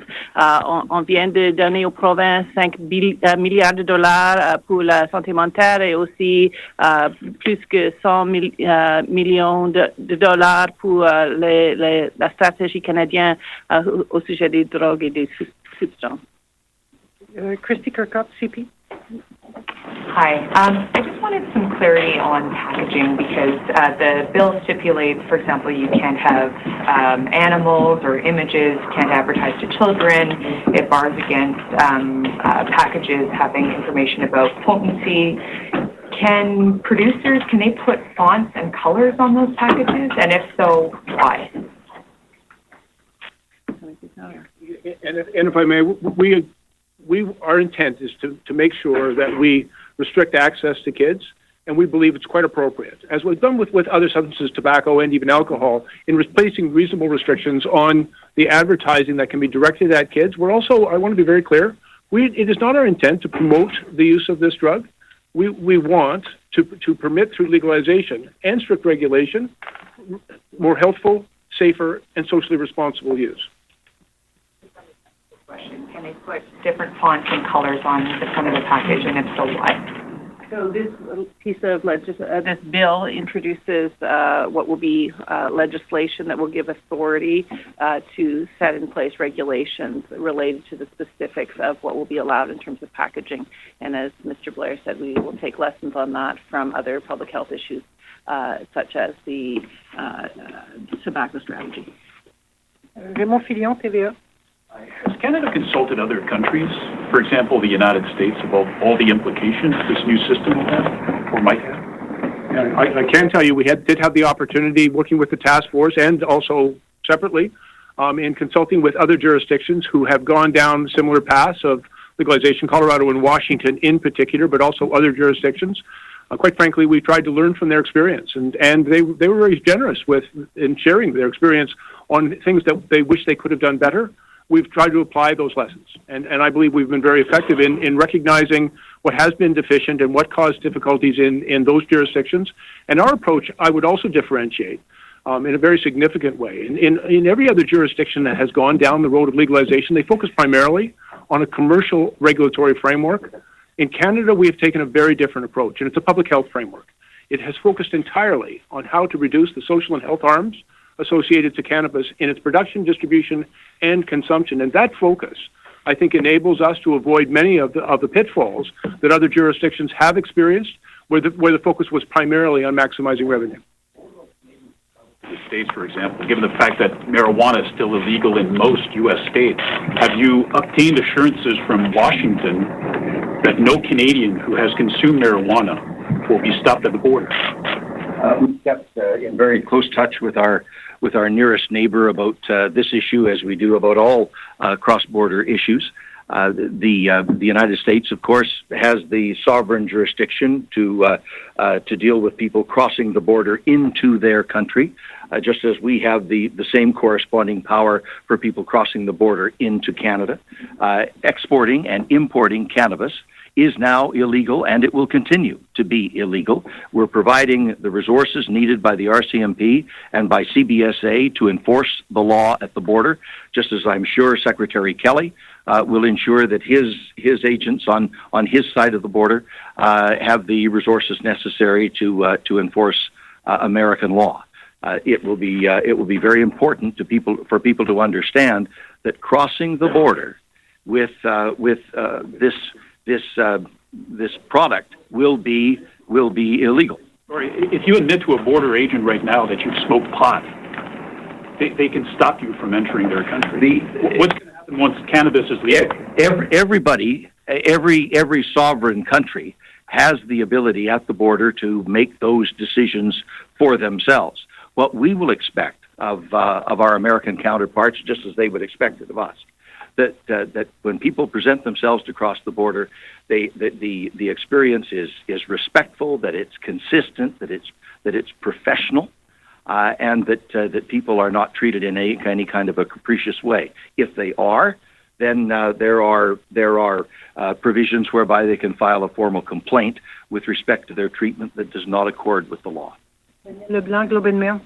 A basic premise of everything you have said today is to remove the access of kids in schools to marijuana. What is the single most important measure in here that actually prevents a pusher who right now can bring marijuana into schools from doing the same thing in July 2018? Daniel, if I may, it will remain. First of all, the production of cannabis outside of the regulated regime remains a serious criminal offense. Trafficking of cannabis outside of the regulated distribution system established in each of the provincial jurisdictions will remain a serious criminal offense. And this legislation, and I think this is directly to the point of your question, creates a new offense, a very serious offense, with a penalty of up to 14 years for trafficking cannabis to a youth. And as well, it also creates an additional offense for exploiting children in the trafficking of cannabis. Those measures are being put in place to recognize our very serious intent to do a better job of restricting access that kids have to this. Also by establishing the only legal means to obtain it in a highly regulated environment, the individuals that will be retailing and selling cannabis will know that there are serious consequences. They will be accountable for the decisions we make. And we believe from our experience in, for example, the retail of alcohol in this country, that by providing a highly regulated system of distribution, we can be much more successful as we have been with alcohol. It's not an absolute guarantee kids won't get access to it, but it'll be far more difficult for kids to get access to it today, when this new regime is in place, than it is today. And today, the decision to sell or not to sell to that child is often being done by some gangster in a stairwell. And that's completely unacceptable to us. And that will be subject to serious criminal sanction. Follow-up. Madame Philpott, Health Canada will continue to license every single legal producer of marijuana in this country, if I understand, beyond the 4 plants that people can grow at home. How will you ensure this is not grown cannabis, only big companies? What's your intent in terms of the variety of producers that might be able to produce for this legal market? Thank you for the question. I'm happy to report that over the last number of years, since we have developed a regulatory regime to license federal producers of cannabis for access to cannabis for medical purposes, Health Canada has developed a robust regulatory framework to accomplish those goals. We have, in fact, the best such system in the world. We are visited on a regular basis by countries around the world who want to see how we have done this in a way that is meets the criteria that others have spoken to today, to make sure that the people who are in the production business have been absolutely vetted to recognize the security needs of those systems, to make sure that there are processes for inspection, etc. And we will put in place the ability to expand those the number of companies who can develop these licenses. Your concern that you alluded to in terms of the size of these systems, I will tell you now that every one of the 41 licensed producers who are currently producing legal access to cannabis for medical purposes now are small businesses, all of them with less than 100 employees in those businesses, and it would be our goal to obviously let the market continue to influence the development of this industry in a way that would allow businesses of both small and large size to develop, but also to be done within those strict regulatory frameworks. Yes, hi. The bill says that it'll be legal to possess up to 30 grams if you're a minimum of 18 years old, and provinces will decide where they want to sell it. How do we know that provinces will actually follow your lead on this and not, allow 0.5 grams for over 55-year-olds? one province or a group of provinces could say, screw it, we're not doing it. Can I just share with you my experiences as I've had quite a bit of discussion in all of the provinces and territories, and as I've already alluded, there's an overwhelming consensus that we need to do a better job of protecting our kids and getting organized crime out of this business, and we recognize that in order to take organized crime's influence out of this market, we're going to have to be not only to maintain strict criminal sanctions for their activities, but to provide a new regulated regime for production and distribution, which is competitive in price, quality, and access. And there's a wide acknowledgement in all of the provinces of the goal of getting organized crime out of this business. It'll make our community safer. And so I'm very confident that we'll work together in finding a reasonable resolution in order to achieve our mutual goal of making our community safer. I will say that the bill is permissive to the provinces and territories to be able to reflect the specific factual situations within their jurisdictions. But again, this goes back to, as the parliamentary secretary said, this is something that we are going to work with the provinces and territories collaboratively to develop a broad, coordinated regime. And certainly if provinces were to go towards the end that you referenced in terms of elevating the age to 55, there would be other challenges in that regard if that was the case. I mean, we are wanting to and providing, if this piece of legislation goes through, access to a legalized form of cannabis. And again, we're going to continue to work with the provinces and territories in order to assist them. When you say there would be other challenges, and then my real follow-up, but I would like you to expand on that. And then my follow-up, Mr. Goodale, is you were not super reassuring to Raymond Pignon's question about what happens to someone who crosses the border and admits that he did something legal in Canada, which is to smoke pot, starting next year. Doesn't sound like you got any reassurance. Should these people just lie at the border? No one should lie at the border. You're in fact, under the laws of both countries, you're obliged to tell the truth when you're speaking to a border services officer. But the fact of the matter is that each country establishes its own rules. If there appears to be a pattern of examination at the border that just does not accord with appropriate, professional, reliable, consistent conduct, then obviously that's the sort of thing that we would raise at a governmental level to make sure people are treated appropriately.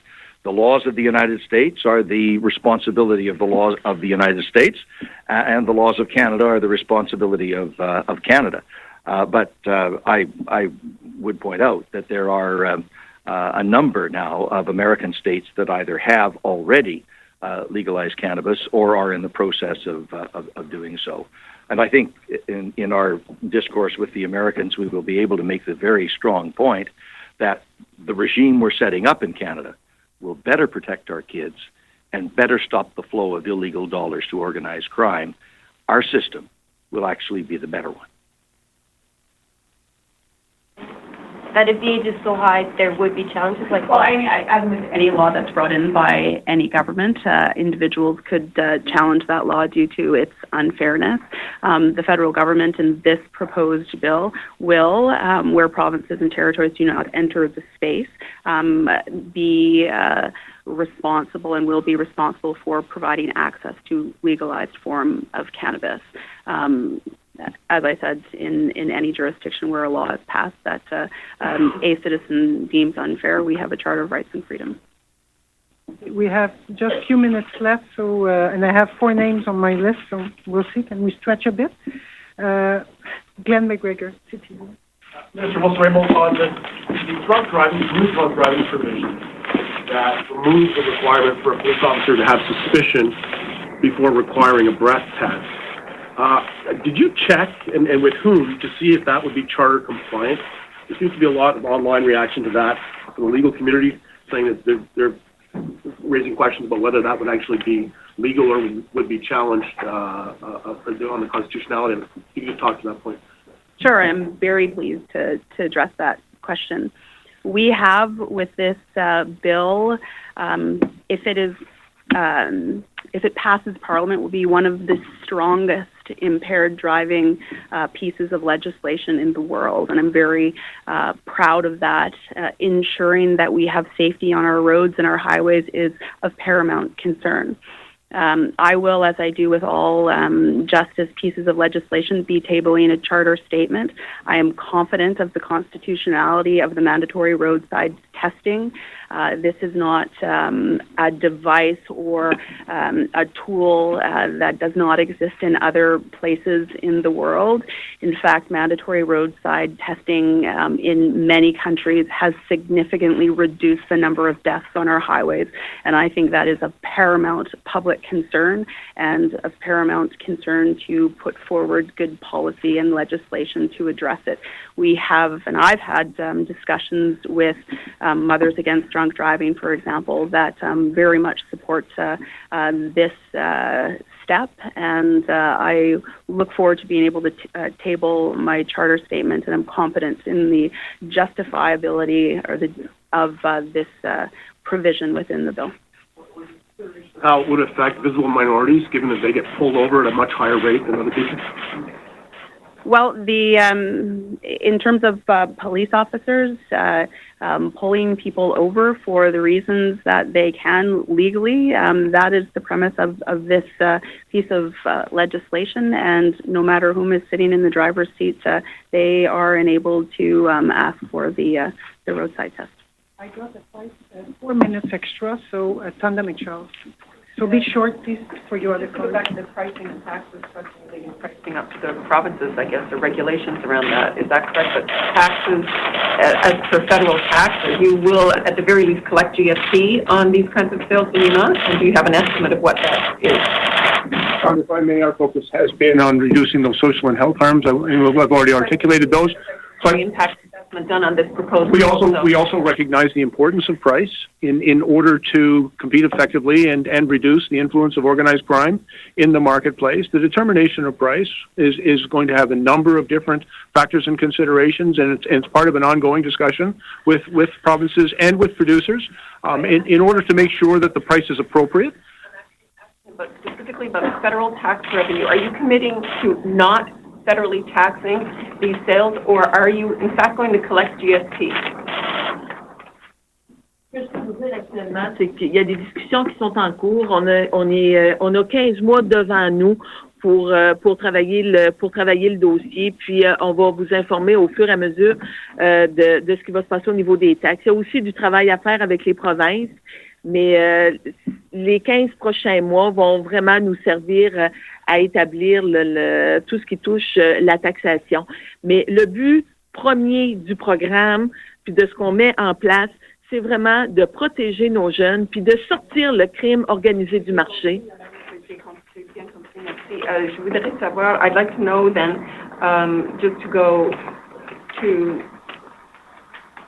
is there any commitment on any federal revenue being put back into public education, research, or addictions treatment? Typically, the Minister of Finance, and I have some recollection of that, the Minister of Finance never ties certain revenues to certain programs. Revenues come into the general fiscal treasury, and then Cabinet, the Minister of Finance, and the Prime Minister determine the allocation of those revenues. But the issues that you have raised with respect to addictions and prevention measures, making sure police have the proper tools and training to do what they need to do, all of those are high priorities for us as we proceed with the implementation. Many of them will require discussion with the provinces because there are joint roles to be played here. But very clearly, we recognize our obligation to make sure that this regime is properly financed and properly supported to make sure it is effective and get to the main objectives. Keep it out of the hands of our kids and make sure we've stopped the flow of illegal cash to organized crime. 2 minutes, c'est tout. Parlementaire, est-ce que vous vous attendez à des obstacles au Sénat. L'échéancier a l'air serré. Il y a beaucoup d'obstacles encore à venir. Peut-être, Mme Philpott, pensez-vous vraiment que c'est réaliste de s'en aller vers un échéancier d'ici juillet 2018? Bon, comme on a déjà discuté, c'est un projet de loi qui est très important pour la santé des Canadiens, pour la protection de nos jeunes, et on espère que tous les députés, les sénateurs vont travailler avec nous, vont faire de bonnes collaborations pour que le projet de loi continue aussi rapidement que possible. Quand voudriez-vous que les provinces aient un régime en place? C'est quoi le scénario idéal pour la vente et la distribution? Vous voulez comment? On espère que on attend que probablement il y aura des différences entre des provinces et des territoires. Il y en a qui sont prêts et qui ont déjà commencé leur discussion au sujet de ça. Il y aura des autres qui peut-être vont attendre un peu. On espère que il continue encore aussitôt que possible. Et sinon, on a des régimes, on a une façon pour que les Canadiens puissent avoir l'accès pour un produit légal. Merci beaucoup et pour votre disponibilité. Au revoir.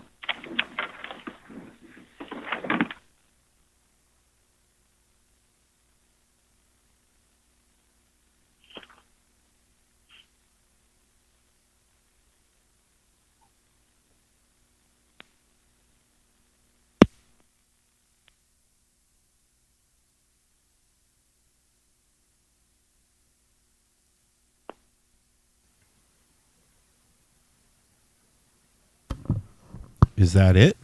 Have we lost the feed? No. Must be it. They had nothing left to say. I don't know what's going on. It's still going.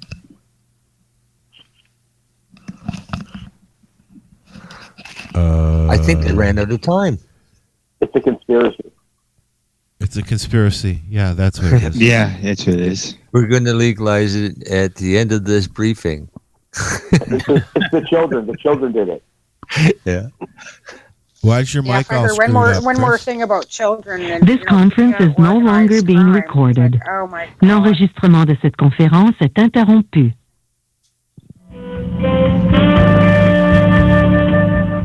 Un message en français suivra. Hold on. Please note that this conference call has ended. Please disconnect your line at this time. All right. Hang up. Hang up. And erase all your recordings. All I right. know it's over for sure. So, okay, guys. Somebody must have asked them a difficult question. Here we go. Just a second here. One sec here. All right. It's the closest thing I've got to a ding ding ding. Okay. Come in. Yeah. Talk amongst yourselves. Yeah, the lights are on. Please home. Wow, where do you start? Where do you start? Yeah, like when they're talking about the impaired driving part of it all and blood samples. Hasn't the blood samples already been shot down in the courts under the alcohol model? Did I hear her say that she was sure about the constitutionality of it? Yeah, Well, Stephen Harper said that to all the laws that all got booted too, though. Yeah, like where does she come off saying anything is constitutional? She's not a frickin' Supreme Court judge, right? No, So, it is supposed to be checked for that, though. You checked what by some lawyer, right? Who just Well, says, yeah. That's up to the we'll Senate. cross that bridge when we come to it, right? Yeah. The Senate will be the one that's going to say whether or not it's charter compliant. Yeah. It's going to be interesting when it gets there. Oh, yeah. I'd like to cannot- see how many changes there'll be before it gets there. Chris, I don't know And what's how up with many your are made mic. there when it comes back? Hey guys. Yeah, that's right. Hello. Chris, I Hello? don't know what's up with your mic, but we can hardly hear you, bud. Can one of you please just kind of in like a minute and a half, 2 minutes maybe, explain in layman's terms what has happened so that anybody who was listening but wasn't really listening might get the gist? No. You want the you mean in just a couple of minutes? No. No. 90 I'm not seconds, sure he that's said. possible. I'm not sure that's possible. All I can say is I'm pretty sure they're introducing legislation to legalize cannabis. You think so? With their I'm new pretty regime. sure that they haven't figured out how they're going to do this yet. No, that's up to the provinces. But they hope to have it all figured out by the time they do it. Okay. Yeah. Before Canada, before That's Canada what they Day. said. Oh, Yeah, and they want the provinces to figure out the half that they're not going to bother. That's figuring right. out. So in other words, Exactly. they've said, "Here you go, buck. Time to pass it to you." Well, here's 50 cents. Yeah. Make it work. Yeah, make it work.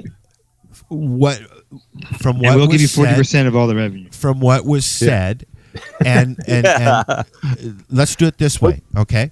From what we've got Tamara here, and Marcel is here, and Chris is here, and I think there's another voice there as I'm well. here. And Al is here. I didn't forget about you, Al. And the other Al, about me. the other Al is here. I'm talking to myself. Totally leaves me out. I'm so hurt. It's okay, Ross. Ross, I wasn't Ross is done. here? I was just gonna say, and Ross is here. Ross is always here. He never left. He never. wants to I'm the guest leave. who never left. He's the guest who never left. Okay, so if you've got a question, we're going to hang out for a little bit and talk about this because there's a lot to talk about, obviously. First of all, I just want to stress this was the components of what is going to happen for recreational cannabis in Canada, not have anything to do with medical, correct? Correct. Okay. I didn't Correct to hear a point. I did not hear one thing about medical. Yeah, They did did. I? They did. Right, They the said Vice they News. said they were gonna go back because with the new ACMPR regulations, there's a time frame of 5 years put on it. So over the next little bit, they are going to revisit the new ACMPR and do some tweaking to that, and that was said in the press conference. But we already knew David they would Brown do that. from Lyft asked that question about the 5-year Right. timeline because that was in the Right. recommendations. Yeah. Well, you know Right. what? Yeah. So we've- that's the only thing that was brought up about medicinal cannabis. It wasn't even brought into the whole regulation of it. Even with the edibles, there was nothing really said about medical portions of the edibles. It was just like packaging more than anything. yeah. You know, I did remember I Even with think- paraphernalia. I think the ACMPR remains the same, and we're allowed Absolutely. to make edibles, whatever you want to call them. We're allowed Absolutely. to do any kind of extract. But the difference is here, though, Ross. With the 30 grams, I also said that 30-gram possession is also allowed for sharing, right? And they did say that in the press conference there too. So that 30 grams. Now with our ACMPR, we're not allowed to share anything, right?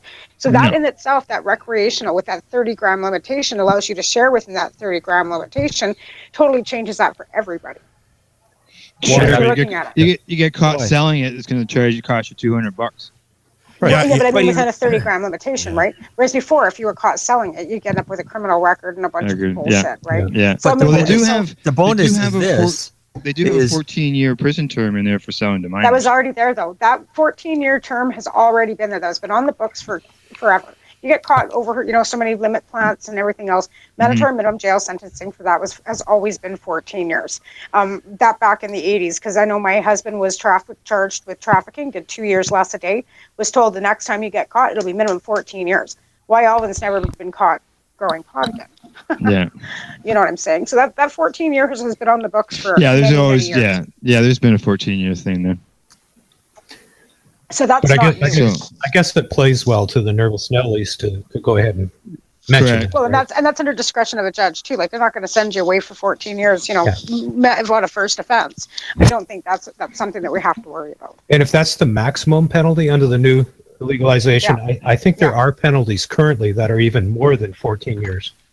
No, I don't think so.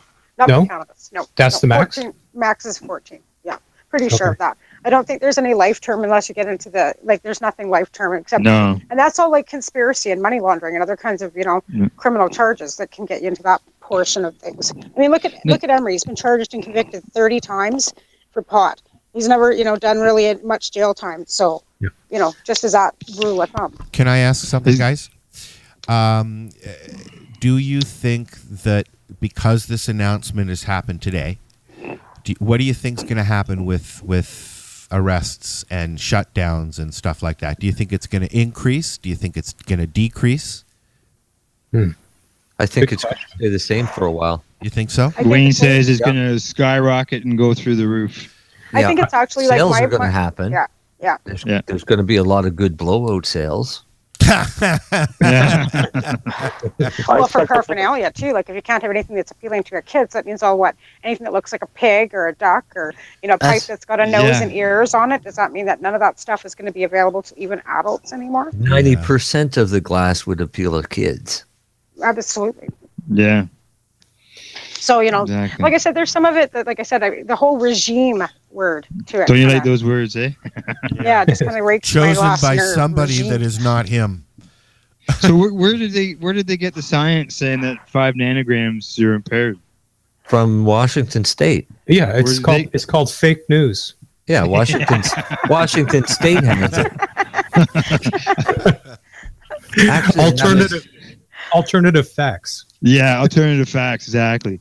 There was a driver cannabis thing that was on CNN, I don't know, a year or two ago, and they had a non-user, occasional user, and a medical user. And the medical user was already over the limit before they even started the test. Wow. And then they only had a gram each, okay? And the other two people joined her in the impaired level. So if you're consuming a gram, you could be impaired by this. No, you're technically testing positive. Technically, you're only impaired if you show signs of impairment. And that's where they get this all wrong. They think that a positive test means you're impaired, and the two do not relate. They're not correlated at all. And that's why it's going to be, if it ever happens, it's going to be challenged in the court. And I guarantee it'll be thrown out. Unless you prove impairment, you can't just say, oh, you tested positive, therefore you're guilty of impairment. No. Well, they've also Prove added you're the impaired. alcohol to it too, right? Like they're saying, okay, mixing the alcohol and the cannabis will be a different, Yeah. Well, you know what? For one, I don't drink, so that's never going to happen. Right. Yeah, But you know, 2.5 even that is a nanograms. challenge. Even that is a challenge waiting to happen, because if a person drinks and gets drunk, yes, okay, they're impaired, they blow over, all that stuff. Now they test positive for cannabis. All of a sudden now they've got a bigger charge, even though that cannabis might have been used, 2 weeks ago. Yeah. Right? Yeah. So like there's challenges to all of it. Like Didn't they say there was a 2-hour limit though? Yeah, there was about 2 2-hour hours. limit. But how do they know? It's really How do not they that know much. 2 hours? How do they? That's what I wonder too. Well, that'll be up to, I guess, whether they believe you or not. I mean, I don't mind. You know what? It I don't. really shows that, like, flat Chinese eyes and you're all red. I don't know you got about chips you on your guys. shirt, like, I don't know about you guys, but I don't mind chilling out for a couple hours after I've smoked a doobie, so I'm good with that. Okay, so in a test that was done by the National Institute on Drug Abuse in regards to the 5 nanograms of THC, almost every person that they tested, nobody tested near 5 nanograms within a few hours of using cannabis. Almost nobody. So you're saying we could actually smoke a bunch of joints and then wait 2 hours and we won't show impaired? It's kind of like It swimming. may not, but so then they did they took the study and they used a 24-hour period of time. Yeah. And the majority of even chronic daily users will are negative within 24 hours. Huh. You'll be less. So you'll be less than 5 nanograms in 24 hours, even for a daily user. Wow. Most of the people were tested in well below the 5 nanograms. I'm pretty sure I never smoked 5 nanograms. I was just trying to figure out how much you'd have to smoke to get 5 nanograms, and it sounds like, I don't know, I want to get the test done. Well, according to that thing that was done on CNN, it was only a gram they smoked. Yeah? Yeah. Okay, did they fail? They failed. Right. So here's the other thing is, from what I can so see, one joint. the test is only testing hydroxy 11 THC. And if you use the suppository, there's not enough THC by the time it gets back to the liver to convert to hydroxy 11. So you could put massive amounts in suppository, still get your relief, but never go over your 5 nanograms. Hold on. Wait. That's very interesting. Okay, wait 1 minute. Just a second. I'm sorry. I should have kept this open.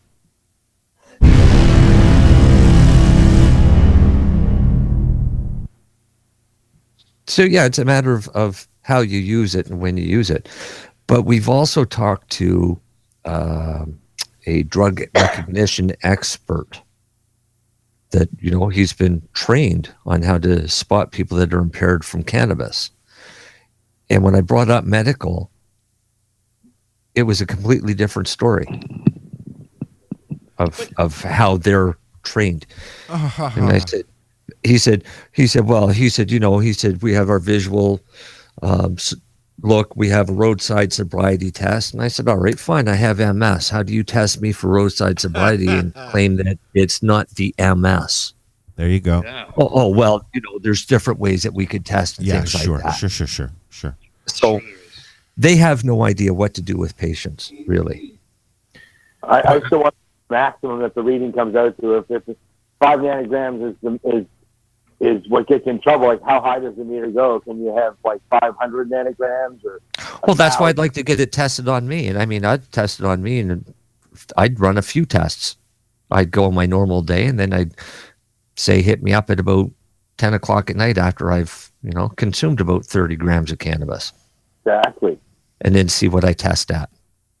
I think it could be a fun test. I'll go hang out with the cops and see what we can do. Yeah, absolutely. Like when we talked to the police that time in Windsor. Let's do it right here. Yeah, exactly. Had people blow 3.0, and they talk to you just as clear as we're talking right now. Not that they're impaired at all, but they blow 3.0. Wow. Yeah. Those are the functional alcoholics. Well, we're the functional cannabis users. Exactly. Not my Prove fault. that I'm impaired. And who's the one that gets to choose who's impaired and who is not? I mean, like, my Sesamet is going to show up as THC. Well, yes. It's not just pot that they're checking too. They're supposed to be going after all of them, so they're going to nail everybody that has to medicate just to be able to go to work every day. Yeah. Right? Sounds like we're not talking to people that are trying to get high. They're just trying to go to work. Just like us, right? We're just trying to get through each day, and they want to act like we're out there just getting high and driving because it's fucking fun. Well, I mean, that's the whole point. It is fun, but that's not the point exactly. I want the point of it is for quality of life more than anything, and I don't think that anybody really quite understands that when it comes down to quality of life for people. Like you said, a lot of people just use it to get out of bed so they can go to work. Let me ask you a question. I quit smoking 4.5 years ago. Okay, if I was to have a drag of a cigarette right now, I would probably be impaired, and I'd probably pass out because of the nicotine. Okay, so, but yet it's okay for somebody to drive down the road and have a cigarette, and they are at risk of heart attack, blah, blah, blah, blah, blah, blah, blah, blah, blah. Distracted driving. Well, what about somebody driving down the road drinking a coffee? Exactly. Or the people we see around. All right, let's. We know the. How about the cop sitting at the corner in his car eating that box of donuts? Yeah. Or the little Shih Tzu in the driver's seat. What's that, Chris? Blood sugar going through the roof, right? Let the little voice of Chris talk. From eating breakfast sandwiches and stuff in their car, if they want to ticket you, they can ticket you for eating a breakfast sandwich in your car because you're doing too much. Okay, the coffee they let it go, but people eating in their car, they would get the. I don't know if they actually passed that or not, but I know they were ready to ban that. So. And again, that goes back to the officer's discretion of whether or not you can safely operate your vehicle. Okay, let's ask the question. If you had a choice of driving down the 401 or any major highway at a high rate of speed, would you rather be in a car with the driver who is eating a breakfast sandwich or smoking a joint? Smoking the joint. Smoking a joint, and I'll eat the fucking breakfast sandwich. Okay, I'd say it's unanimous. Obviously. But children are distracting in a car. Like, what are they going to be doing next? Exactly. Or you can't have more than 2 of your children in the car. Dogs and animals are distracting in a car. Hey, Absolutely. I'm waiting till the first time I see somebody breastfeeding, and I I'm got calling one. the cops for child endangerment. I'm distracting in a car. I'm delivering cannabinoids. Got to keep it out of the hands of the children. That woman is feeding that kid cannabis. Yeah, and driving at the same time. That's got to be distracting. Breastfeeding and driving at the same time. Yeah, that would be a bit distracting. And eating a breakfast sandwich and smoking a joint, all at the same time. Right. So, where are they going to draw the line? Really, I mean, what do they think we are? Like, we all just want to go out there. There and crash are people and die out there that have made assholes of themselves and ruined it for the rest of us. That's exactly what it is. Pretty much. That's the point that I made on the local radio, just now when he asked me, I said, I think the government doesn't give Canadians enough credit for being not stupid. You know what I mean? Like, you're not giving enough credit for having a brain. Like, Bill Blair made a point there saying, we're by no means, promoting the use of cannabis. Well, that's like saying that I go and start banging heroin because it's legal all of a sudden. See, People Tamara, that don't smoke cannabis aren't going to go out and start smoking. Tamara left us in that's that what little they think, period. though. When Tamara left us in that little period when she was gone, she was doing a CBC interview. As Canadians, and the politicians as a guideline. You keep breaking up, Chris. Yeah, we lost you, Chris. Okay, sorry about that. I said if they're going to gauge us on how we are, and they're looking at the politicians, we're all going from. I don't know what's up with your audio today, buddy, but why don't you leave and come back and see if we can get you better? Because you sound like a little frog. Ribbit. He looks like a little frog, actually. To be honest, Chris, I didn't even know I was talking to you until you brought up Windsor. I think he was licking a toad, actually. I couldn't recognize the voice. I kept thinking, who in the hell is this? I know I didn't recognize and the voice at first either. I thought, somebody's dropped into the studio and we don't know who. While we're waiting for Chris to fix his audio problem, I just want to say, Ross, I really love this Herbva. We have to get them on the website. Okay? Oh yeah, because they're fucking awesome, and I walk around with it all the time. You keep a little thing full of your Wheaties all ground up, and you walk around. You put a little bit in it, and you go for your walk or go to work. Or it is cool. I will just tell you one thing though. They're in a different time zone. Shanghai is in a different time zone. Understood, but we can still bring them here. That's where the herb comes from. So. I think there might be a little language barrier too. So I'm not sure. You go to town on that there, Al. It is a good little unit though. Practice your Mandarin. Yeah. Just go there and order go to the buffet, get whatever you want. And yeah. You've been to Mandarin. I had good place to go after you've been driving and smoking and have the Let's munchies. do a commercial for the Mandarin. The big one in Toronto? Oh, yeah. Yeah, that's awesome. Hold on. The one at Eglinton, you mean? Eglinton is that and where Yonge? it is? That's the massive. The place with the palm trees and the rivers and the birds. Yeah, that's the one. Yeah. And the big fish tanks and. Yeah. I'm getting hungry. I'm getting hungry too. Yeah. Hey, it's lunchtime here now, you guys. We've been sitting. I was speaking to Mandarin for a business dinner, and it was well worth going. We have another 35 minutes before we get clipped off of our 3-hour mark on Spreaker. So should we mention that the Cannabis Act has been posted online if anybody wants to read it? Why don't we share it? Oh, has it? On my page. I think I've already shared it actually. Yeah. I think it's going to be pretty much everywhere for the next 2 days. You hear the peepings of all the complaints, and this isn't what you can't please everybody. And like I said on the radio, for a first time out of the gate, I find that most of this is reasonable.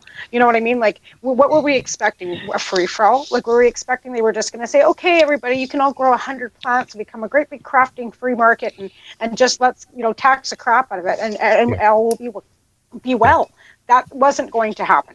It So- was never on. No, that was never That on. was never that was never on. So like I said, the 4-plant restriction, 100 centimeters, whatever. Okay, that's it. Did they say the height limit? Did they mention that? No, I don't think the height limit was actually mentioned. Just the I don't 4-plant think per they can do household. that. I really don't see how they're going to do that, without giving them a billy club that is exactly the right height. And when, your plant is an inch taller than the billy club, they whack you upside the head with their billy club. Right. But like I said, this is going to get kicked back to the provinces. So I guess now we have to sit back again and wait for our own provinces to regulate, because you guys being out in Ontario, Marcel's in Nova Scotia, I'm in British Columbia. We don't know what the provinces are going to do yet. So that being said, I think it's, again, shut up and wait. They've said that the provinces can set the age limit, but I haven't heard them say anything about the provinces setting the amount that you can grow or the height. New Brunswick can't, because that's under federal. That's federal. That's under federal, exactly. Yeah. Now, New Brunswick has everything in place already. Oh, good. I read an article. But they're not Ontario showing anybody or announcing it until they see what the other provinces come out with. Oh, because they want to go in and they're so change gutsy. Seriously, they don't want to Well, that's be because the they're not really a first. province, really. Who, New Brunswick? New Brunswick, they're not really a province. What are they? More of a corporation still, aren't they? Like they're separate. Yeah. It's the province of Irving. Somebody was mentioning something about New Brunswick being a corporate. I don't know. Anyways, Did anybody hear the word craft cannabis? No. I heard small producers. small business. But they also said that they figured that the licensed producers that are now, the 41 that are registered now, because they only have 100 employees or less, are considered small businesses. Yeah. Okay. Yeah. That's okay. Okay. A small business that has how many millions of dollars to get off the ground? Yeah. You know what I mean? Like a small business is somebody that actually has like maybe $30,000 or $40,000 to start off the hop. Not somebody who has to have $7 million. I don't know. Small business. Because I noticed that they said that when it comes to retail, that the LPs would be the ones that are going to supply them. That's what it was said too. So nothing was really said about the crafting, but then again, nothing was said about the license or the patient's medical growing either, right? Yeah. Well, so and that's what they want to blame. They want to blame all the overage distribution to the dispensaries on the patients, and they have for how long, right? When people are in the guess press, what? Some of those dispensaries have LP weed, so absolutely, and they have had, and they weren't supposed to be doing that yet at all, but they still have. And then people are in the press saying, "Oh yeah, we fill our dispensary full of overage from people who are MMAR growers." And then you wonder why they're talking about eliminating the designated grower. And they did also say something about advertising and sponsorship, celebrity sponsorship. Right. Which means those deals, poor Snoop Dogg. those deals that it went through this past year, Snoop, the Trailer Park Boys, and I'm sure there's a few other strains out there that have celebrity backing. Melissa Etheridge just got a strain coming out. They can't do that here. Out of the States, Whoopi Goldberg. Yeah, so Marley's- what does that mean, though? They won't be able to do any advertising here at all, and they can't do that here in Canada. Third-party advertising. I did hear that they were allowed to use a brand, so I'm seeing a logo on the package. So. Yeah. But I mean, Tweed's a logo, so that's a licensed producer that already has a logo. Tilray has a logo, right? So that's advertising in itself too. So But where are they going to? I think they're going to allow that, though. They're going to allow your logo, a description of the product, the name of the product, so it's probably like a strain name, and then your content like CBD, Test results, THC, and stuff like that. With a big keep out of the reach of children on this. Factual information is what they called that. Yeah, factual information. Well, they better not put any dead lungs on the package. Really, Pictures of from the Reefer Madness movie, the guy. Ross, you spend too much time home in front of Netflix. You know what? There's 143 pages that have just been posted online. I know. For one, I'm going to be going through those 143 pages with a fine-tooth comb. And tomorrow night on the 420 radio show, starting at 7 p.m., we're going to listen to Ross whine and whine about having to read 143 pages of crap. We'll do that first and get that out of the way, and then we'll get into the nitty-gritty. We're going to also what it really says. We're going to be doing that, but we're also tomorrow night going to be chatting with Gooey Rabinski. And Gooey can offer his. And that's what I'm getting. And yeah. He'll be 'Cause he's, there'll be some good conversation there because Gooey knows his shit. Yeah, and he knows the way that all the states are running them, and that's right. It'd be good comparisons and stuff like that. And he has some things that he's asked that he wants to talk about, and I don't have them in front of me, so you'll have to wait until tomorrow to listen to it. But please, he's excited about coming on, and I'm sure we'll be talking about grow stuff, what's going on up here in Canada, as well as Gooey. And I had gooey hands today. You were too slow with that, Ross. You were too slow to try to get on here. I saw that post. Yeah, you saw that. So do we I'm want still to? waiting for my paperwork. Some sticky stuff. Do we want to? Health Canada tells me mine's still sitting in the mailroom. Since February. I don't know where mine is, but I'm waiting to. Do we want to? You and a couple of 1,000 other people. Can we go around the What do they table? expect us to do? What next year when it's time to get it? I haven't even gotten a plan to the ground yet. Oh, thanks very much. You might be able to grow your That's okay. When you get your authorization, it'll be dated the day your doctor signed it. That's right. Yeah. That's right. Hey guys, I got a question. Can we go around the table? Because we've got everybody here knows how to do their shows now. When I have issues is when I have everybody together. Everybody walks over everybody. Okay. So what I want to do is I want to go through everybody and get some final thoughts, and then we're going to wrap it up because I'm really hungry. Let's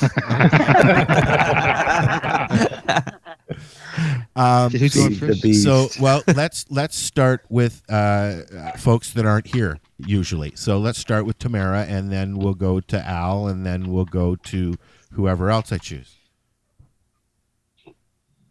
Well, I don't know. Like I said, overall, I think, for out of the first gate, we're, not looking at too bad of things. I mean, like the impaired driving stuff is kind of, belligerently vague, kind of. Same with the taxing and what was going to happen with the provinces coming, being kicked back to the provinces. So again, like I said, I think it's going to be another, shut up and wait kind of to see what the provinces are going to do. And overall, I mean, I can't say that I'm unhappy about it, but, or happy about it. I'm kind of like, just meh. That's it. That's it. Just meh. Like I said, you could go on and on about what's not right about it, what's not, what is right about it. But in hindsight, we still have to get it through Parliament, through Senate, and get it tweaked. And like I said, it's going to be another hurry up and wait. Like I said on the local radio today, all I want to see in the next year is the arrest stop. Because in hindsight, like I was pleased about the 18 and under, not going to have a criminal record. I was pleased about the ticketing kind of thing. That's going to, cut back on, clogging the courts so damn full. There's with, simple possession charges. It's still, again, it's a cash cow. It's still money going back to the government. And they don't even know how they're going to distribute that. So, again, there's lots of good points, lots of bad points. But again, it's another shut up and wait. So that's where I'm at with it. Yeah, I agree. There's got good points, bad points. There'll be things that people will be really upset about. Other things where people will accept as, wow, finally, cannabis is legalized. They don't have to hide in the closet anymore. Yeah. It's not over yet. Just because cannabis is on its way, into Parliament and stuff for legalization, the fight continues for improvements. We didn't when alcohol became legal, it just didn't shut down. Here we are in Ontario, just finally, almost 100 years later, getting the rights to buy alcohol in the grocery store. Yeah, exactly, Al. Exactly. So it's not over. It's not over. There's always room for improvements. You know what? First off, I want to get in here because I'm going to let Ross do his grandstanding at the end. I've been just chomping at the bit here to grandstand. I'm going to make him wait. I think that, yes, it's not over yet, but let's remind everybody, what happened today, this announcement, recreational. We already have our shit going on. We've got at least 5 years. So get your meds into you, learn how to grow, and hopefully in 5 years they'll have it at a place where everybody, and not everybody's going to be happy. There's always going to be a group of people that are okay with it, a group of people that are like, yeah, let's go, man. And then there's going to be a bunch of poopy faces, right? So there's never going to be a happy everybody. But I'm okay with it, because if I couldn't get my license for whatever reason, and I would wait for the 4 plants, and then I would at least have. Let's remind somebody also, and then I'll let Marcel go. That's 4 plants year round. They're not specifying indoor or outdoor. They're specifying height. Learn how to scrog. Sea of green. Google it. Ask Ross. He'll tell you how to do it. Ask Marcel. Ask Chris. Ask Tamara. Yeah, I can tell you. Okay. Ask everybody. Al. I mean, Al will tell you. Oh, yeah, he'll tell you. I don't grow much more than 4 plants, so. Well, there you go. And that's my point. You can sustain yourself if you've got an ailment that's aches and pains, getting older, whatever. If you've got something like Marcel, what are you up to now, Marcel? 30. Marcel has 30 grams, okay, because he's got MS. What are you up to, Ross? What? How many grams do I have? Yeah. Yeah, your license. Oh, I've got 6, and Deb's got 6, so we got 12 between the two of us. I have 10. I've got Chris? 30, and Chrissy's got 10, so we've got 40 between. We've got 30 between the two of us too here. So I mean, I've got 10. So I mean, I can put 50 plants in a warehouse or something like that, maybe. 4 plants won't supply my license, no matter how good I grow it. Not your license. That's my point, Marcel. No. That's my point. But I can I can easily grow 4-foot plants that are under 3 feet high that produce 1 or 2 pounds. Yes, and that would help sustain you, but it wouldn't be enough to keep you out of your wheelchair. We know this. But for your normal, everyday person, buddy down the road that smokes 4 or 5 spliffs a day after he gets home from work, 4 plants is going to be more than enough. Sure, and the more he learns to grow, the more he's going to be able to produce off his 4 plants. Exactly. That's right. So that's right. Yeah. And in fact, we're going to have kits available that are going to help you maximize your 4 plants. 4-plant hydroponic setups, 4-plant auto pot setups. We're soon going to have a recreational page at pmahydroponics.com. Are you going to charge more for the recreational growers? Yeah, we take 10%. They'll be able to get it available at Canadian Tire. We add 10% for recreational. Okay, Marcel. But here's the thing: Canadian Tire will be selling it. By the end of next year, Canadian Tire will have a 4-plant hydroponic. They're already selling it. Good luck getting them to tell you how to work it.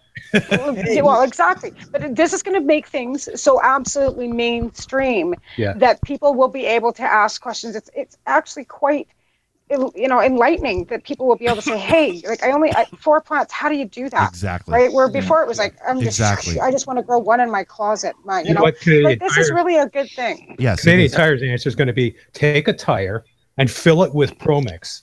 Put your plant in there and feed it.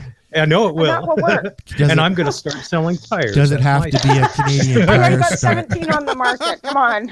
Now, is anybody worried? Is anybody worried about the doctors no longer signing now because it's going to be good legal? Point, Chris.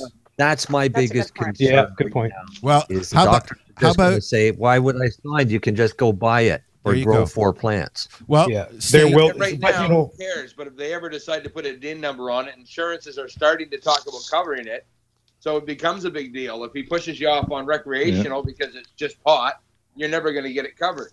Right. And that's coming. But is that any worse than what we have now, where 95% just won't even sign?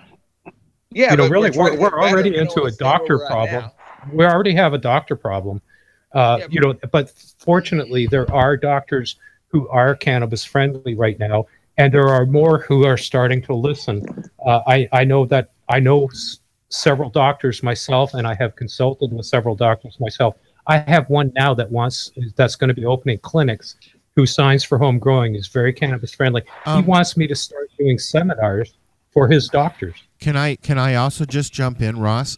I just want to also say, because I like this gentleman, Dr. Ira Price, his clinics are open and he is accepting patients, and he does not charge for signing for cannabis, but He knows what he's talking about. This is the cat that goes out and talks to the doctors who don't know shit.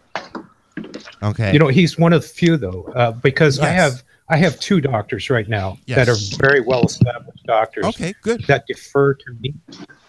Well, that's awesome. That's what we need more of that. Okay, we need more of that. Where'd everybody go? Oh, I'm here. I'm here. We're here. We're both just I'm kind here. of like looking, listening to you going, because Ira is good, but again, that doesn't help people out in BC because he does not do Skype. No, and I was going to finish with that. He's only he serves Ontario, Hamilton, and Burlington. I think he's got a new place opening, or it's been opened now. But yeah, no, you're exactly right. We need more doctors. Yeah, and that's the thing. Period. We Well, need right, more exactly. doctors. And there's, and the fee too, like that's something that really, is disheartening for a lot of people. Like, like Ross says, and, they've helped many out in Belleville. Out here, I've got the same thing going on and not one person has the money to pay for it, nor do they want to. I know. So, So now let's continue on with Marcel and his thoughts. And then we'll get to Chris and then maybe Ross if we have time. Thanks, Al. How much time do we have? Yeah, not that long. If Marcel's talking, we seriously have 25 minutes. No, 20 minutes left. Okay, go Marcel. I have very mixed feelings and emotions because I don't know what the end product's going to be. And that's what I want to see is what the end product of this regulations. I'm going to read the 143 pages. I thought that's what we were getting. The end product. No, because it's still going to go to the floor. They've got to vote. So it's a Liberal majority. They push it through. Then the Senate gets it. Then the Senate's got to go through it, and they're going to come back with any recommendations or changes. So it goes back to the originators. They write in the recommended changes to make it work whatever way. It goes back to the floor. The floor approves it again. It goes back to the Senate. And if the Senate okays it, then it goes back to the floor and gets enacted. But between now and the time it comes back from the Senate, it could be completely different. And especially with the Conservatives kicking up such a stink about keeping it out of the hands of the children. What about the children? Which present system has failed. Nothing. Any system's going to fail. The alcohol system fails. Kids can get alcohol here. And I read a comment in an article that the guy was saying, somebody from the task force was saying, well, we don't have to worry about kids walking into school smuggling a can of beer. No, because it's big and bulky. But don't you worry, they can get the can of beer and they can walk around with a pint of rum. And they can walk around school drunk. Yeah, exactly. Well, we used to get I used to be hammered by a bottle of tequila before the high school dances, man. Exactly. So, I mean, they've failed at keeping alcohol out of the hands of kids. They've failed at keeping cigarettes. In Nova Scotia, they sent people out to the high schools picking up cigarette butts. Yeah. To find out where the kids were getting the cigarettes from. So if they were illegal cigarettes or if they were store-bought cigarettes.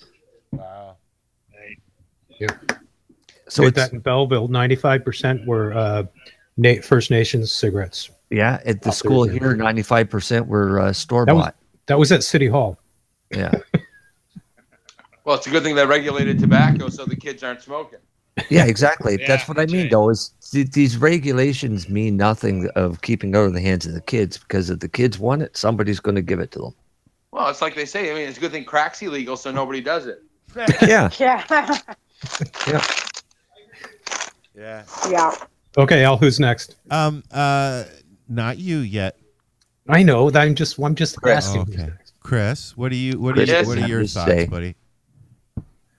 Well, like I said, I kind of already said it. I'm kind of concerned about what's going to happen to the medical once legalization's in and anybody can get it. And the doctors go, oh, I don't want to write a prescription. Just go to get it. And the second thing is the LPs are poorly able to supply people now. Okay. I mean, I know that they're going to be the ones that are going to be charged with supplying the recreational market for the people that don't want to grow the 4. And are they going to take up all the surplus from the patients that are using LPs? Good questions. Yeah. They're already They're already With not no- taking no registration for patients now. Like a Well, lot of them that's aren't. You know, they aren't able to. They're not able to. Yeah, cover the patients they already have. Yeah, because they're You busy add another regrowing 2 or all 3 that stuff they had to throw out. You had 2 or 3 million people to our numbers of 40,000, and the LPs are screwed. Yeah. Yeah. Because I mean, yeah, we can grow it, but you're allowed to make your own beer, and people still go to the liquor store. So. Yeah, exactly. BMA Hydroponics, can I help you? Yes, we do have You're a growing needs, special on, sir. I'm putting on you on hold. plant, BMA Hydroponics, I'm flood putting you on tables. hold. Yeah, it's been busy lately. No, so that's my not a bad biggest thing. concerns. And those are reasonable concerns, Chris, because like you said, like we have a hard enough time with doctors now.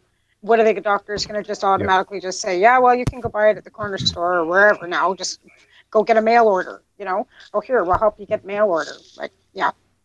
And for the people that are going, well, you're still going to get it, so what's the point? Except the insurance companies are getting ready to have to start covering this shit. Yeah. And if they do that, patients are boned. And if they get insurance companies to cover it and government programs and everything, does that eliminate access issue and eliminate home growing for by patients? Well, they can't There do you go. that though. They can't do that. They don't know. can't give it. They can't. They can They do can't. so many things. that would Yeah. blow your mind. But I guess Yeah. they can do that. Yeah, you're right. Like I said, what comes down at the end may be completely different than what was told today. Yeah. Absolutely. Now- Did you hear anything about seed to harvest, tracking, the surveillance, stuff like that? Well, I did notice that Raybold mentioned that a couple of times. Seed to shelf, what she called it. Yeah, I'm just wondering how they're going to track that stuff at people's homes. You know, will we have to get a license to grow 4 plants and, allow Cannabis DNA inspections? profiling. We got 143 pages to read, folks. Yeah, that's right. That's right. But with Wayne's, the 4 plant limit, they're not going to have to be able to have you sign up for a licensed producer. Yeah. I think that would, like, how are they going to do that? Like, that just doesn't seem even reasonable for four seeds. Yep. There's Well, nothing reasonable about putting people in jail for a flower. We're gonna find Yeah, out. well, I guess. there We're gonna find out. Okay. So, who else? Time for Ross? Who else? You gonna let Ross I'm talk? Who not. else? Who You know else? what? No, No, I'm nobody. not. Nobody I'm not, else. I'm No not Isn't there a caller? ready for Ross. I I'm gotta not ready. go. I have to leave. So Oh, you can let God. Ross talk. Thanks, So is guys. this a preview for tomorrow? Ross, would you do me a Yes. favor? Yeah, we will be continuing this conversation tomorrow night. Would We you will. do me a favor, though, Ross? Would you please? I've got 3 emails asking. I just started listening. Can you give me a little recap before you go into your spiel? Please include a little recap, and then before everybody leaves, I want to talk about your perspective shows, and then we're out of here. You've got 10 minutes, Ross. That's it. I have to go because I have Okay. somebody coming in the door. So you all have a wonderful day, and it's been a blast, guys. We'll see you tomorrow, buddy. I'll And record see what you- I say and I'll send it to you in a. I've got it playing on the laptop in the other room. I'm going to go listen to it. So Okay. I'll hear you One thing anyway. sure. But I'll I talk won't to the rest record of it. you. I'll talk to you tomorrow night. Night, bud. Talk to you later, Marcel. Yeah. Okay. Let's. Okay. For a recap, I mean, obviously, some legislation has been introduced today that we still have to read. So we've got to get the nitty gritty. We've got the gist of it, I guess you could say, in broad stroke terms, where they're going to basically severely restrict access to children. Anybody who tries to sell to children or get it for children could be facing up to 14 years in prison. Anybody who imports or exports could be facing the same penalty. There's going to be production systems that are going to be regulated by the federal government. And, that's pretty much all that I can really kind of broadly outline right now. But here's what I will say is that as far as what happens from here, there's a huge gap that's left out. And if I can look at it like the Republicans and Donald Trump, they had all these years to complain about Obamacare. Okay. Then finally they got total control over everything, and they thought, oh, we're going to repeal and replace Obamacare. And what happened? Nothing. So what's happened here is they weren't ready for that, right? And now I'm looking at them saying, okay, we're legalizing, and here's the legislation. And oh, guess what? Half of the responsibility for this legalization is going to be downloaded to the province. And are the provinces really prepared? What have the provinces done I don't to know. prepare themselves for legalization? My provincial leaders They've are all morons. they've all been just kind of hovering and waiting because they hadn't heard what the legalization bill was going to look like, what was going to be stipulated in it. So they've all just been kind of hovering there doing nothing. Now it's going to be panic stations for the provinces to try to cobble together some kind of a distribution system that's going to make sense for their province. And it's all going to be this patchwork quilt process, just like we have with alcohol now. I will say that this is an election issue for provincial governments. In particular, the two of the biggest ones are Ontario, first of all, who has an election on June 7th, 2018. And if that date sounds familiar, it's because it's right before implementation of legalization. And British Columbia, which I believe has a election this year. Right now, So- actually, we just went into election mode. Yep, we are in election mode right now. So there you go. So this is going to be an issue in the provincial elections in BC and Ontario for sure.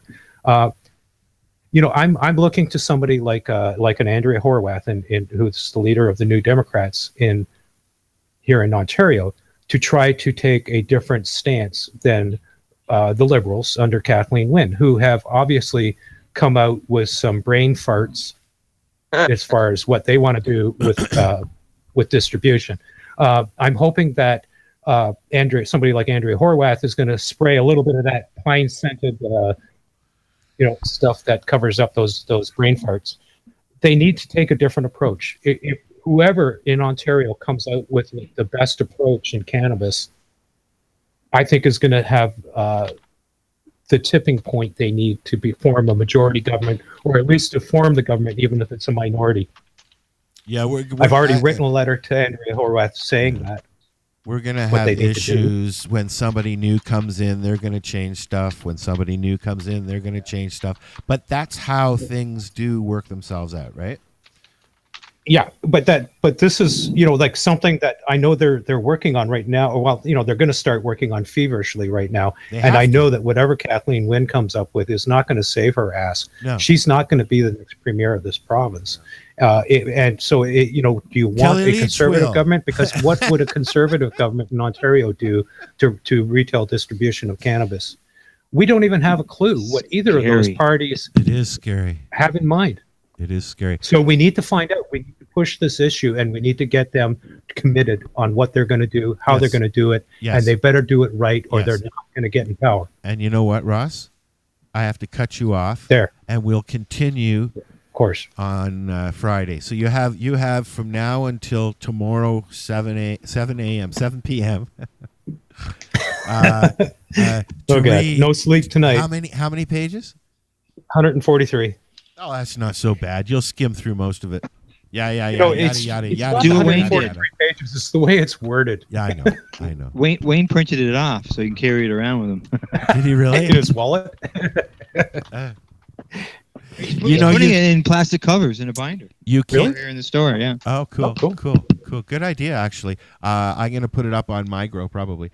But anyways, listen, I want to make sure that those who have been listening, that are still listening, you can catch Tamara on her show Wednesday evenings at 8 p.m. Wednesday mornings at 11 Wednesday morning. Eastern Time, 9 a.m. Mountain Time, which is her time zone. Wednesday evenings, you can catch Al on Pace Radio at 8 p.m. Eastern Time. And you can catch my show, the 420 Radio Show, with Ross and Marcel and Chris. I don't remember when. Fridays at 4:20. Hey, kid, I'm the gingerbread man. At 7. Fridays at 7, which is tomorrow. So Ross will be talking about what he read, and I'm sure we'll have a lot of conversations still going on. You'll be able to call in tomorrow if you want to. And I think we're going to blow this popsicle stand before they actually cut us off. Alrighty. So thanks to everybody for listening. We had a super audience, and this bodes well for the future. Did I give everybody a chance to say something? Nope. Yep. Wayne printed that off so he can highlight all the questionable stuff for when he meets the MP. Oh, cool. MPP. The MPP. MPP. MPP. Wayne. We should take And everybody in British Columbia, get out there and start lobbying your provincial governments. We've got an election going, so let's make sure that everybody that's incumbent out there needs to know that that recreational cannabis, medical cannabis needs to be on their ballots or on their radar for election time. And on that note, here. And on that note, thank you guys for hanging out. Thank you for listening, and we're out of here. All right. Ciao. Peace, love, and hippie shit. Bye-bye. Ciao. Peace, love, and hippie shit. Bye-bye.